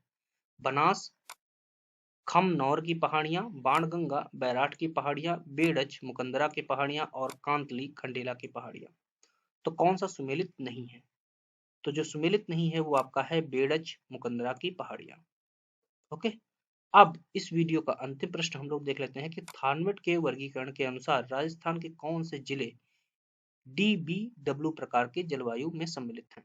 Which districts of Rajasthan are included in DBW type of climate as per Thornfed classification? Option D Ganganagar, Hanumangarh, Churu, Bikaner, Barmer, Jaisalmer, Jalore, Pali, Jodhpur, Pali, Nagaur, Ajmer, Sikar, Jhunjhunu, Nagaur, Jaipur. तो DBW प्रकार की जो जलवायु पाई जाती है थॉर्नवेट के अनुसार राजस्थान में, वो है आपका गंगानगर, हनुमानगढ़, चूरू और बीकानेर। तो उम्मीद है कि ये जो आपको प्रश्न बताए गए अभी 66 नंबर प्रश्न से लेकर 100 नंबर प्रश्न तक कुल 35 प्रश्न बताए गए, ये आपके लिए महत्वपूर्ण होंगे। इसके आगे जो प्रश्न है उनको हम नेक्स्ट वीडियो में कवर करेंगे। तो आप लोग वीडियो को जो है शेयर करिए अपने दोस्तों में, जिससे कि इनको प्रॉफिट मिल सके। धन्यवाद। नमस्कार दोस्तों, ये है ज्ञानधारा चैनल। तो हम लोगों ने आरपीएससी असिस्टेंट प्रोफेसर 2021 के अंतर्गत भूगोल विषय के द्वितीय प्रश्न के अंतर्गत कुल 100 प्रश्नों को सॉल्व कर लिया था। अब हम लोग 101 नंबर प्रश्न से लेकर 125 नंबर प्रश्न तक इस वीडियो में सॉल्व करेंगे। तो देख लेते हैं 101 नंबर प्रश्न क्या पूछा गया है। तो अभी जो शुरुआत के 10 प्रश्न है वो राजस्थान स्पेशल से पूछे गए हैं, क्योंकि राजस्थान का असिस्टेंट प्रोफेसर का पेपर है तो वहां से पूछे गए हैं। तो 101 नंबर प्रश्न पूछा गया कि राजस्थान में कौन सी झील ढेबर के नाम से जानी जाती है? Which lake of Rajasthan is known as Dhebar lake? Option दिए हैं राजसमंद, बालसमंद, जैसमंद या अमरसागर। तो आप बताइए कौन सा आपका सही उत्तर है। तो आपका जो सही उत्तर है वो है आपका जैसमंद। अगला प्रश्न है कि राजस्थान के किस जिले में जिप्सी फेरस मृदा पाई जाती है? In which district of Rajasthan gypsiferous soil is found? Option दिए टोंक, जालौर, चूरू, बीकानेर। तो आप सही उत्तर का चयन कीजिए। आपका सही उत्तर है वो है आपका बीकानेर। अगला प्रश्न है कि निम्नलिखित में से सुमेलित कीजिए और सही उत्तर का चयन कीजिए कोड की सहायता से। Match the following and select the correct answer using codes given below. Option दिए हुए हैं, एक तरफ सिंचाई परियोजनाएं दी हुई हैं, मतलब इरिगेशन प्रोजेक्ट दिए हुए हैं, और वो इरिगेशन प्रोजेक्ट किस जिले में कार्यरत हैं वो दिया हुआ है, डिस्ट्रिक्ट दिए हुए हैं। पांचाना, करौली, मेजर डैम, भीलवाड़ा, जबई, जालौर, कुड़ा, बूंदी। अब कोड दिया हुआ है कि एबीसी सही है, बीसीडी सही है, एबीडी सही है या एबीसीडी सही है। तो आप बताइए कौन सा सही है, कौन से इसमें से कौन सा सही है। तो राजस्थान वाले अपना आसानी से बता देंगे कौन सा सही है। आपका ए सही है, मतलब पंचाना करेली से मिला हुआ है, ये आपका सही है। दूसरा मेजर डैम भिलवाड़ा, ये भी सही है। गुड़ा बूंदी में है, और ये जबई जो है वो जालौर में नहीं है। तो आपका जो सही हो गया वो ए, बी और डी सही है। अगला प्रश्न देख लेते हैं। अगला प्रश्न है कि निम्नलिखित में से राजस्थान का कौन सा अंतरराज्यीय सिंचाई परियोजना है? Among the following which are the inter state irrigation projects of Rajasthan? Option दिए हुए हैं माही, बजाज सागर, बीसलपुर, चंबल, जबई। और सही उत्तर का चयन करना कोड दिए हुए हैं। ए बी सी सही है, बी सी सही है, सी डी सही या ए सी सही है। तो आप सही उत्तर का चयन कीजिए। तो आपका जो सही उत्तर है वो आपका है ए और सी सही है, मतलब माही, बजाज सागर और चंबल। अगला प्रश्न है कि राजस्थान में ईसबगोल उत्पादक जिले हैं। ईसबगोल और psyllium husk producing districts of Rajasthan are. Option दिए हैं पाली, जोधपुर, नागौर, जालौर, सिरोही, बाड़मेर, जालौर, जोधपुर, बीकानेर, जोधपुर, बाड़मेर, पाली। तो आपका जो सही उत्तर है वो कौन सा है? आपका सही उत्तर है जालौर, सिरोही, बाड़मेर। अगला प्रश्न हम लोग देख लेते हैं। अगला प्रश्न है कि भीलवाड़ा, चित्तौड़गढ़ और राजसमंद जिले किस कृषि जलवायु प्रदेश में सम्मिलित हैं? In which agro climatic region Bhilwara, Chittorgarh and Rajsamand districts are included? Option दिए है आर्द्र दक्षिणी पूर्वी मैदान, आर्द्र दक्षिणी मैदान, उप आर्द्र दक्षिणी मैदान, बाढ़ संभावित पूर्वी मैदान। मतलब humid south eastern plain, humid southern plain, sub humid southern plain and flood prone eastern plain. तो बताइए कि ये किसमें आएंगे। तो ये आते हैं किसमें? ये आते हैं उप आर्द्र दक्षिणी मैदान के अंतर्गत, सब ह्यूमिड सदर्न प्लेन के अंतर्गत। अगला प्रश्न है कि कौन सा सुमेलित नहीं है? Which is not A correct match? Option दिए हुए हैं पशुधन एक तरफ दिए हुए हैं, दूसरी तरफ उनकी कौन सी नस्लें वो दी हुई, मतलब live stocks and their breeds दिए हुए हैं।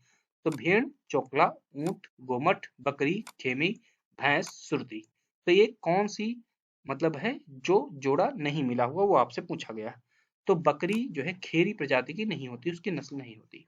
अगला प्रश्न है आपका, कौन सा सुमेलित नहीं है? एक तरफ खनिज दिए हुए हैं तथा दूसरी तरफ उनके खनन क्षेत्र दिए हुए हैं, मतलब minerals and their mini mining areas. तो तांबड़ा, राजमहल सारवाड़, घिया पत्थर, कागदर देवल जगपुरा, सिलिका सैंड या कांच बालुका जिसको बोलते हैं धरियाबद, हल्दी घाटी राजनगर, फायर क्ले, कोयलात, मंगरूप या एरल। तो कौन सा सुमेलित नहीं है आपको बताना है। तो जो आपका सुमेलित नहीं है वो है आपका सिलिका सैंड, धरियाबाद, हल्दी घाटी और राजनगर। अगला प्रश्न है आपका कि राजस्थान सौर ऊर्जा नीति किस वर्ष में जारी की गई थी? In which year Rajasthan solar energy policy was declared? Option दिए 2017, 2019, 2015, 2020। तो आपका जो सही उत्तर है वो है आपका 2019।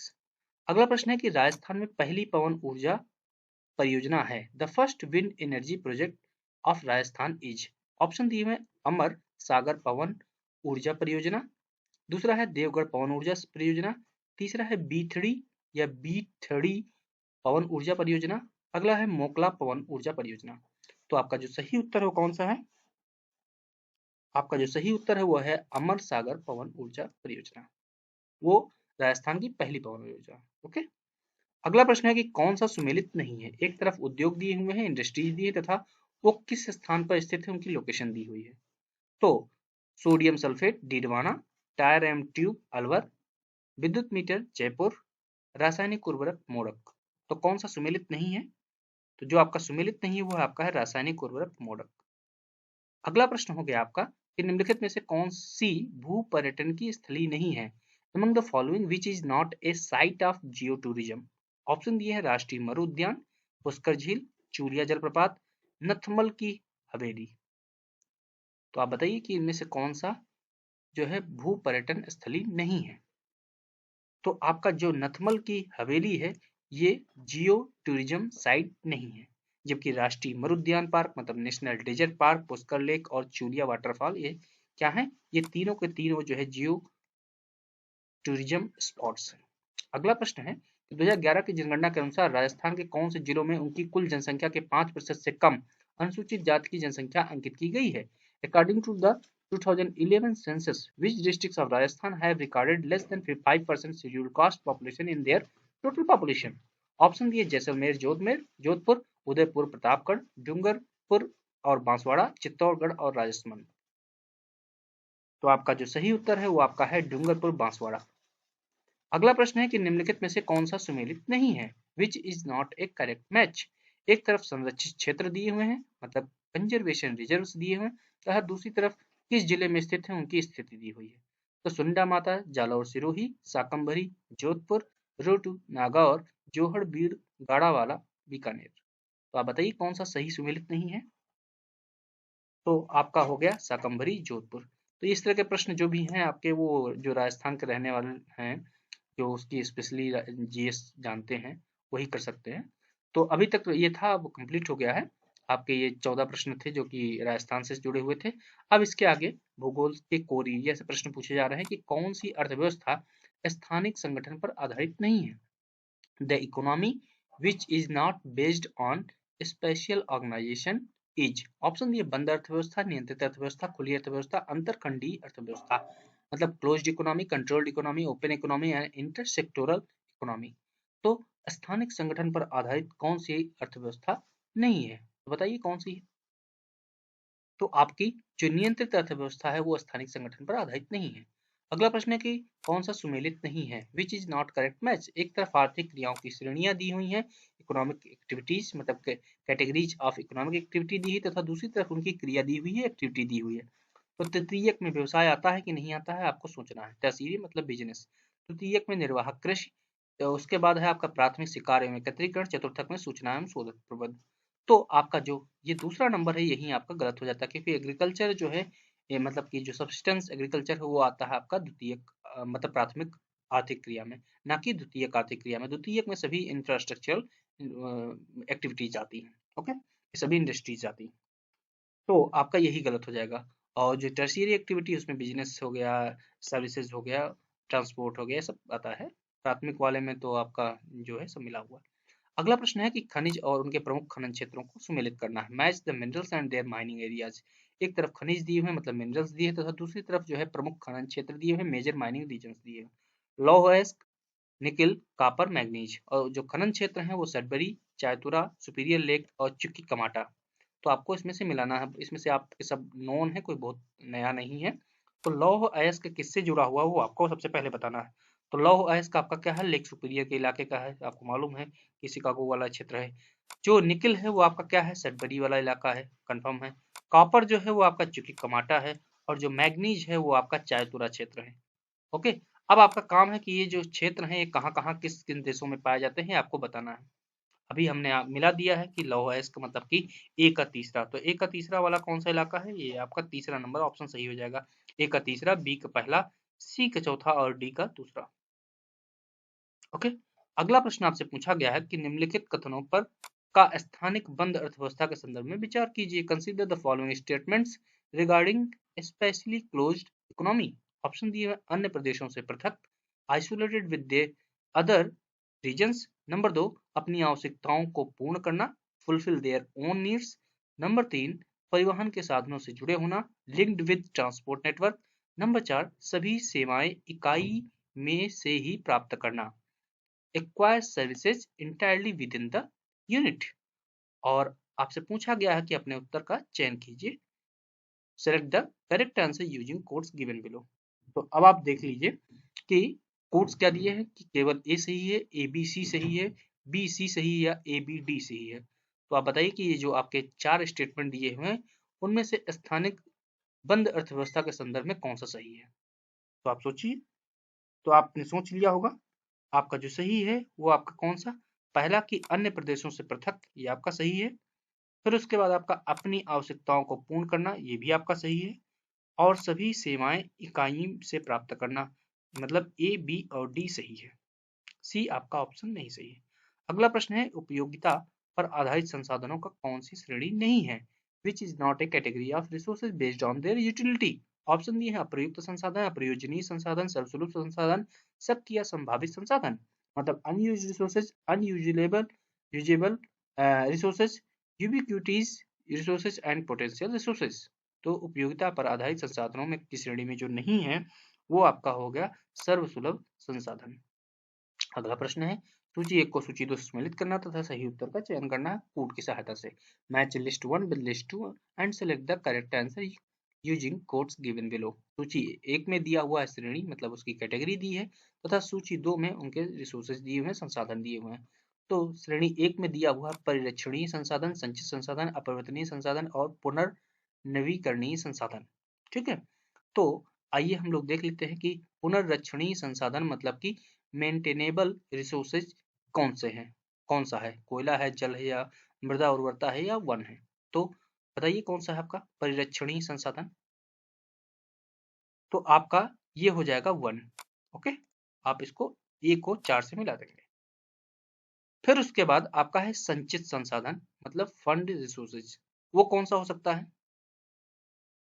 वो आपका है कौन सा, ये है आपका कोयला। फिर उसके बाद है अपरिवर्तनीय संसाधन मतलब इम्यूटेबल रिसोर्सेज, ये कौन सा हो जाएगा आपका, ये है आपका जल। उसके बाद है पुनर्नवीकरणीय संसाधन, वो कौन सा हो सकता है, मतलब रिन्यूएबल रिसोर्सेज कौन सा हो सकता है, वो है आपका मृदा उर्वरता। तो आपका ए का 4 हो जाएगा, बी का 1 हो जाएगा, सी का 3 हो जाएगा और डी का 3 हो जाएगा, सी का 2 हो जाएगा और डी का 3 हो जाएगा। अगला प्रश्न है कि ग्लोबल फॉरेस्ट रिसोर्सेज असेसमेंट 2020 के अनुसार विश्व का कुल वन क्षेत्र है। According to global forest resources assessment 2020 the total forest area of the world is, option दिए हुए हैं 4.84 अरब हेक्टेयर, 5.21 अरब हेक्टेयर, 4.06 अरब हेक्टेयर, 5.18 अरब हेक्टेयर। तो आपको सही उत्तर का चयन करना, तो आपका जो सही उत्तर हो जाएगा वो है आपका 4.06 अरब हेक्टेयर। अगला प्रश्न है कि वर्ष 2020 में विश्व का सबसे अधिक वन क्षेत्र वाला देश है। The country having highest forest area in the world in 2020 is, option दिए ब्राजील, कनाडा, संयुक्त राज्य अमेरिका और रूसी संघ। तो आपका जो सही विकल्प हो जाएगा वो हो जाएगा आपका रूसी संघ। अगला प्रश्न है कि 2019 में विश्व में सर्वाधिक कच्चे तेल के उत्पादक 3 देश हैं। Top 3 crude oil producing countries in the world in 2090 are, option दिए हुए हैं संयुक्त राज्य अमेरिका, चीन, सऊदी अरब, संयुक्त राज्य अमेरिका, सऊदी अरब, रूस, सऊदी अरब, कनाडा, चीन, सऊदी अरब, रूस, चीन। तो आपका जो सही उत्तर है वो आपका है संयुक्त राज्य अमेरिका, सऊदी अरब और रूस। अगला प्रश्न है कि निम्नलिखित में से कौन सी मृदा संरक्षण की विधि नहीं है? Among the following which is not a technique of soil conservation? Option दिए संरक्षी वृक्षारोपण, प्रोटेक्टिव एफॉरेस्टेशन, वेदिकाकरण, टेरेसिंग, अवनालिका नियंत्रण, कंट्रोल ऑफ गलीज एंड नगरीकरण पर नियंत्रण, कंट्रोल ओवर अर्बनाइजेशन। तो मृदा संरक्षण की कौन सी विधि नहीं है वो आपको बताना है। तो आपका नगरीकरण पर नियंत्रण कोई भी मृदा संरक्षण की विधि नहीं है। और इस वीडियो का अंतिम प्रश्न हम लोग देख लेते हैं कि निम्नलिखित में से कौन सा एक विश्व का प्रमुख क्षेत्रीय व्यापार ब्लॉक संघ नहीं है? Which one of the following is not a major regional trade bloc of the world? पहला है आसियान, मतलब दक्षिणी पूर्वी एशियाई राष्ट्रों का संघ, association of south east Asian Nations. Number 2, व्यापार और विकास पर संयुक्त राष्ट्र सम्मेलन अंकटाड, मतलब United Nations conference on trade and development. Number 3, उत्तरी अमेरिकी मुक्त व्यापार संधि NAFTA, north American free trade agreement. Number 4, European संघ, यूरोपियन यूनियन। तो कौन सा पूछा गया कि विश्व का प्रमुख व्यापारिक जो है संघ नहीं है? तो आप बताइए कि इनमें से कौन सा आपका सही नहीं है। तो जो अंकटाड है ये विश्व का प्रमुख व्यापारिक मतलब कि जो ट्रेड ब्लॉक है वो नहीं है, जबकि एशियान, नाफ्टा और यूरोपियन यूनियन है। तो आपको अभी ये होमवर्क है कि आप बताइए कि ये जो आसियान है, अंकटाड है, नाफ्टा है, यूरोपियन यूनियन है, इनकी स्थापना कब हुई थी, इनका मुख्यालय कहाँ पर स्थित है और इनके सदस्य देश कौन कौन से हैं? इनको आप सोचिए और देखिए, क्योंकि आपसे इससे भी प्रश्न पूछे जा सकते हैं। तो नेक्स्ट वीडियो में जो शेष 25 प्रश्न बचे हुए हैं उनको हम लोग सॉल्व करेंगे। तो आप अपने बनाए रहिए और इस पे कुछ न कुछ सीखते रहिए। धन्यवाद। हम लोग सॉल्व कर रहे थे आरपीएससी असिस्टेंट प्रोफेसर भूगोल विषय का, जिसकी परीक्षा 2021 में संपन्न हुई थी। इसके अंतर्गत हमने द्वितीय प्रश्न पत्र के अंतर्गत कुल 125 प्रश्न सॉल्व कर लिए थे। अब शेष बचे हुए कुल 25 प्रश्न मतलब 126 नंबर प्रश्न से लेकर 150 नंबर प्रश्न तक हम लोग इस वीडियो में उसको सॉल्व करेंगे। तो जो पहला प्रश्न है कि कौन सा सुमेलित नहीं है? आपका पहला प्रश्न है which is not correctly matched. एक तरफ दिया हुआ क्षेत्र मतलब रीजन और दूसरी तरफ उन क्षेत्रों में होने वाली स्थानांतरित कृषियों के नाम दिए हुए हैं, मतलब शिफ्टिंग कल्टीवेशन नेम्स दिए हुए हैं। सूडान के सामने नासू, श्रीलंका के सामने चिन्ना, मलाया के सामने मिल्पा, फिलीपींस के सामने कैंगिन या कैंजीन। तो आप बताइए कि इनमें से कौन सा सुमेलित नहीं है? तो जो मलाया है, मलाया मिल्पा नहीं है। मिल्पा कहाँ पे है सबको मालूम है? मालूम है तो कमेंट बॉक्स में पोस्ट करिए। नेक्स्ट प्रश्न है कि किसने कहा यह पशुपालन की तरह मानवकृत भूमि पालन है? It is man's husbandry of land like animal husbandry, said by. Option दिया हुआ है D Grigg, L Symons, E W Zimmermann and H Bernhard. तो आप बताइए कौन सा विकल्प आपका सही है? तो आपका जो विकल्प सही है वो है आपका एल साइमंस। अगला प्रश्न है कि 1936 में किसने पृथ्वी के मुख्य कृषि प्रदेशों का वर्णन किया? Who described the major agricultural regions of the earth in 1936? Option दिए हैं चिसोल्म, विटलेसी, स्टीवर्ट एंड वीवर। तो आपका जो सही उत्तर है वो है आपका विटलेसी। कितने कृषि प्रदेशों में बांटा था वो आप कमेंट बॉक्स में पोस्ट करिए। अगला प्रश्न है कि जी चिसोल्म द्वारा निर्मित वर्णित कौन सा उपागम कृषि भूगोल के अध्ययन का नहीं है? Which is not an approach of the study of agricultural geography as described by G. Chisholm? Option दिए व्यापारिक उपागम, सैद्धांतिक उपागम, प्रादेशिक उपागम एवं क्रमबद्ध उपागम। मतलब कॉमर्शियल अप्रोच, थ्योरेटिकल अप्रोच, जो regional approach and systematic approach. तो कौन सा अध्ययन का उपागम नहीं है बताइए? तो आपका जो सही उत्तर हो जाएगा वो कौन सा हो जाएगा बताइए? तो वो है आपका व्यापारिक उपागम। ठीक है, मतलब 129 का पहला। अगला प्रश्न है कि अंतरराष्ट्रीय भूगोल संघ के कमीशन के अंतर्गत किसने कृषि प्रकारिकी पद्धति का विकास किया? Under IGU commission who developed the scheme of agricultural typology. Option दिए Symons, Whittlesey, Bernhard and Kostrowicki. तो आपका जो सही उत्तर है कौन सा है? आपका सही उत्तर है वो आपका है कोस्त्रोविस्की। कृषि प्रकार की हमेशा ध्यान रखना, एग्रीकल्चर टाइपोलॉजी किसने किया? कोस्त्रोविस्की। अगला प्रश्न है हम लोगों का, वो प्रश्न आपसे पूछा गया है कि आप बताइए, आपसे पूछा गया है कि मध्य चिली किस प्रकार की में किस की जाती है? Which type of agriculture is common in central Chile? Option A व्यापारिक खाद्यान्न कृषि, भूमध्य सागरीय कृषि, निर्वाहक कृषि, स्थानांतरणीय कृषि, commercial grain farming, Mediterranean type, subsistence agriculture and shifting agriculture. तो आपका जो सही उत्तर हो जाएगा कौन सा, सबको मालूम है, वो है भूमध्य सागरीय कृषि या मेडिटेरियन टाइप एग्रीकल्चर। अगला प्रश्न देख लेते हैं कि निम्नलिखित में से कौन सा बागाती कृषि का क्षेत्र नहीं है? Among the following which is not an area of plantation agriculture? Option दिए दक्षिणी पूर्वी ब्राजील, सही पूर्वी संयुक्त राज्य America, Malaysia, Indonesia and West Indies. तो आपका जो सही उत्तर है वो कौन सा है बताइए? तो आपका जो सही उत्तर है वो आपका है पूर्वी संयुक्त राज्य अमेरिका, जो कि बागाती कृषि का क्षेत्र नहीं है। अगला प्रश्न है कि बोई गई भूमि बटे कृषि योग्य भूमि गुणे 100, मतलब harvested land upon arable land into 100। पूछा गया है कि उपयुक्त सूत्र का उपयोग किसके निर्धारण हेतु किया जाता है? The above formula is used to determine, option दिया है फसल चक्र, फसल भूमि उपयोग, फसल सघनता, फसल संयोजन, crop rotation, crop land use, crop intensity and crop combination. तो आप बताइए कौन सा है? तो आपका जो सही उत्तर है वो आपका है फसल सघनता, मतलब क्रॉप इंटेंसिटी। अगला प्रश्न है फसल संयोजन विश्लेषण हेतु सर्वप्रथम सांख्यिकीय विधि का प्रयोग किसने किया था? Who first introduced statistical methods for crop combination analysis? Option दिए हैं Kikukazu Doi, D Thomas, B L C Johnson and J C Weaver. तो सबसे पहले किसने किया था? वो किया था जेसी वीवर ने। अगला प्रश्न है कि फसल संयोजन हेतु अधिकतम सकारात्मक धनात्मक विचलन विधि दी गई। The maximum positive deviation method of crop combination was given by. Option दिया है एस एम रफी उल्ला द्वारा, एन पी अय्यर द्वारा, आर के बनर्जी द्वारा या एस एम सफी द्वारा। तो आपका जो सही उत्तर है कौन सा है?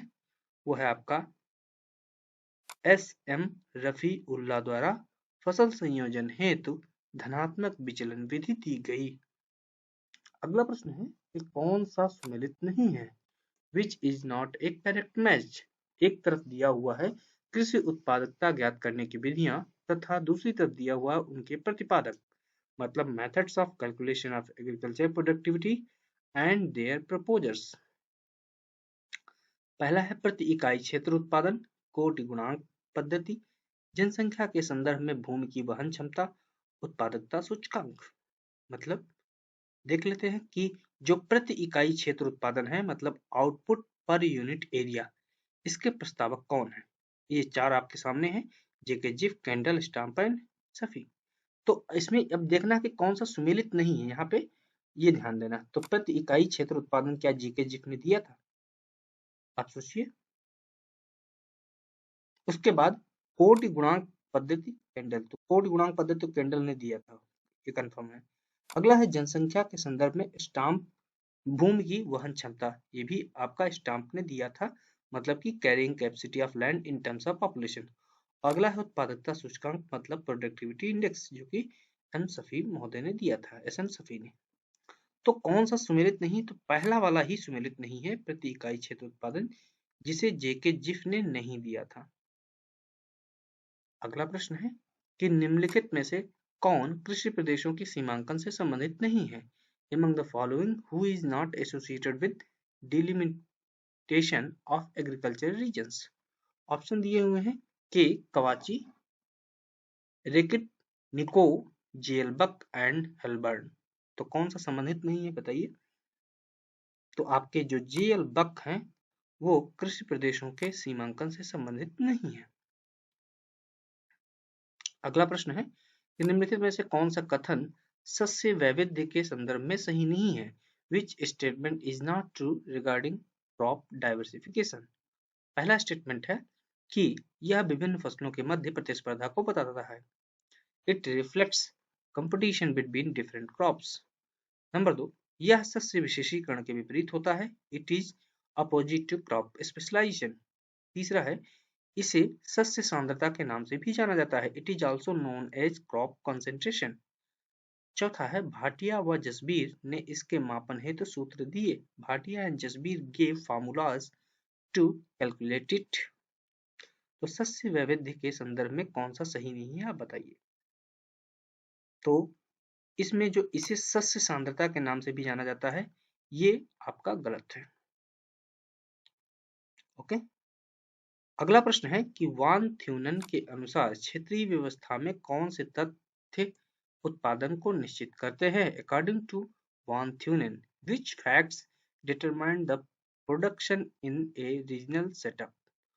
ऑप्शन दिए हुए हैं, मतलब आपके जो स्टेटमेंट दिए हैं कि बाजार एवं पृष्ठभूमि के मध्य दूरी, distance between market and hinterland.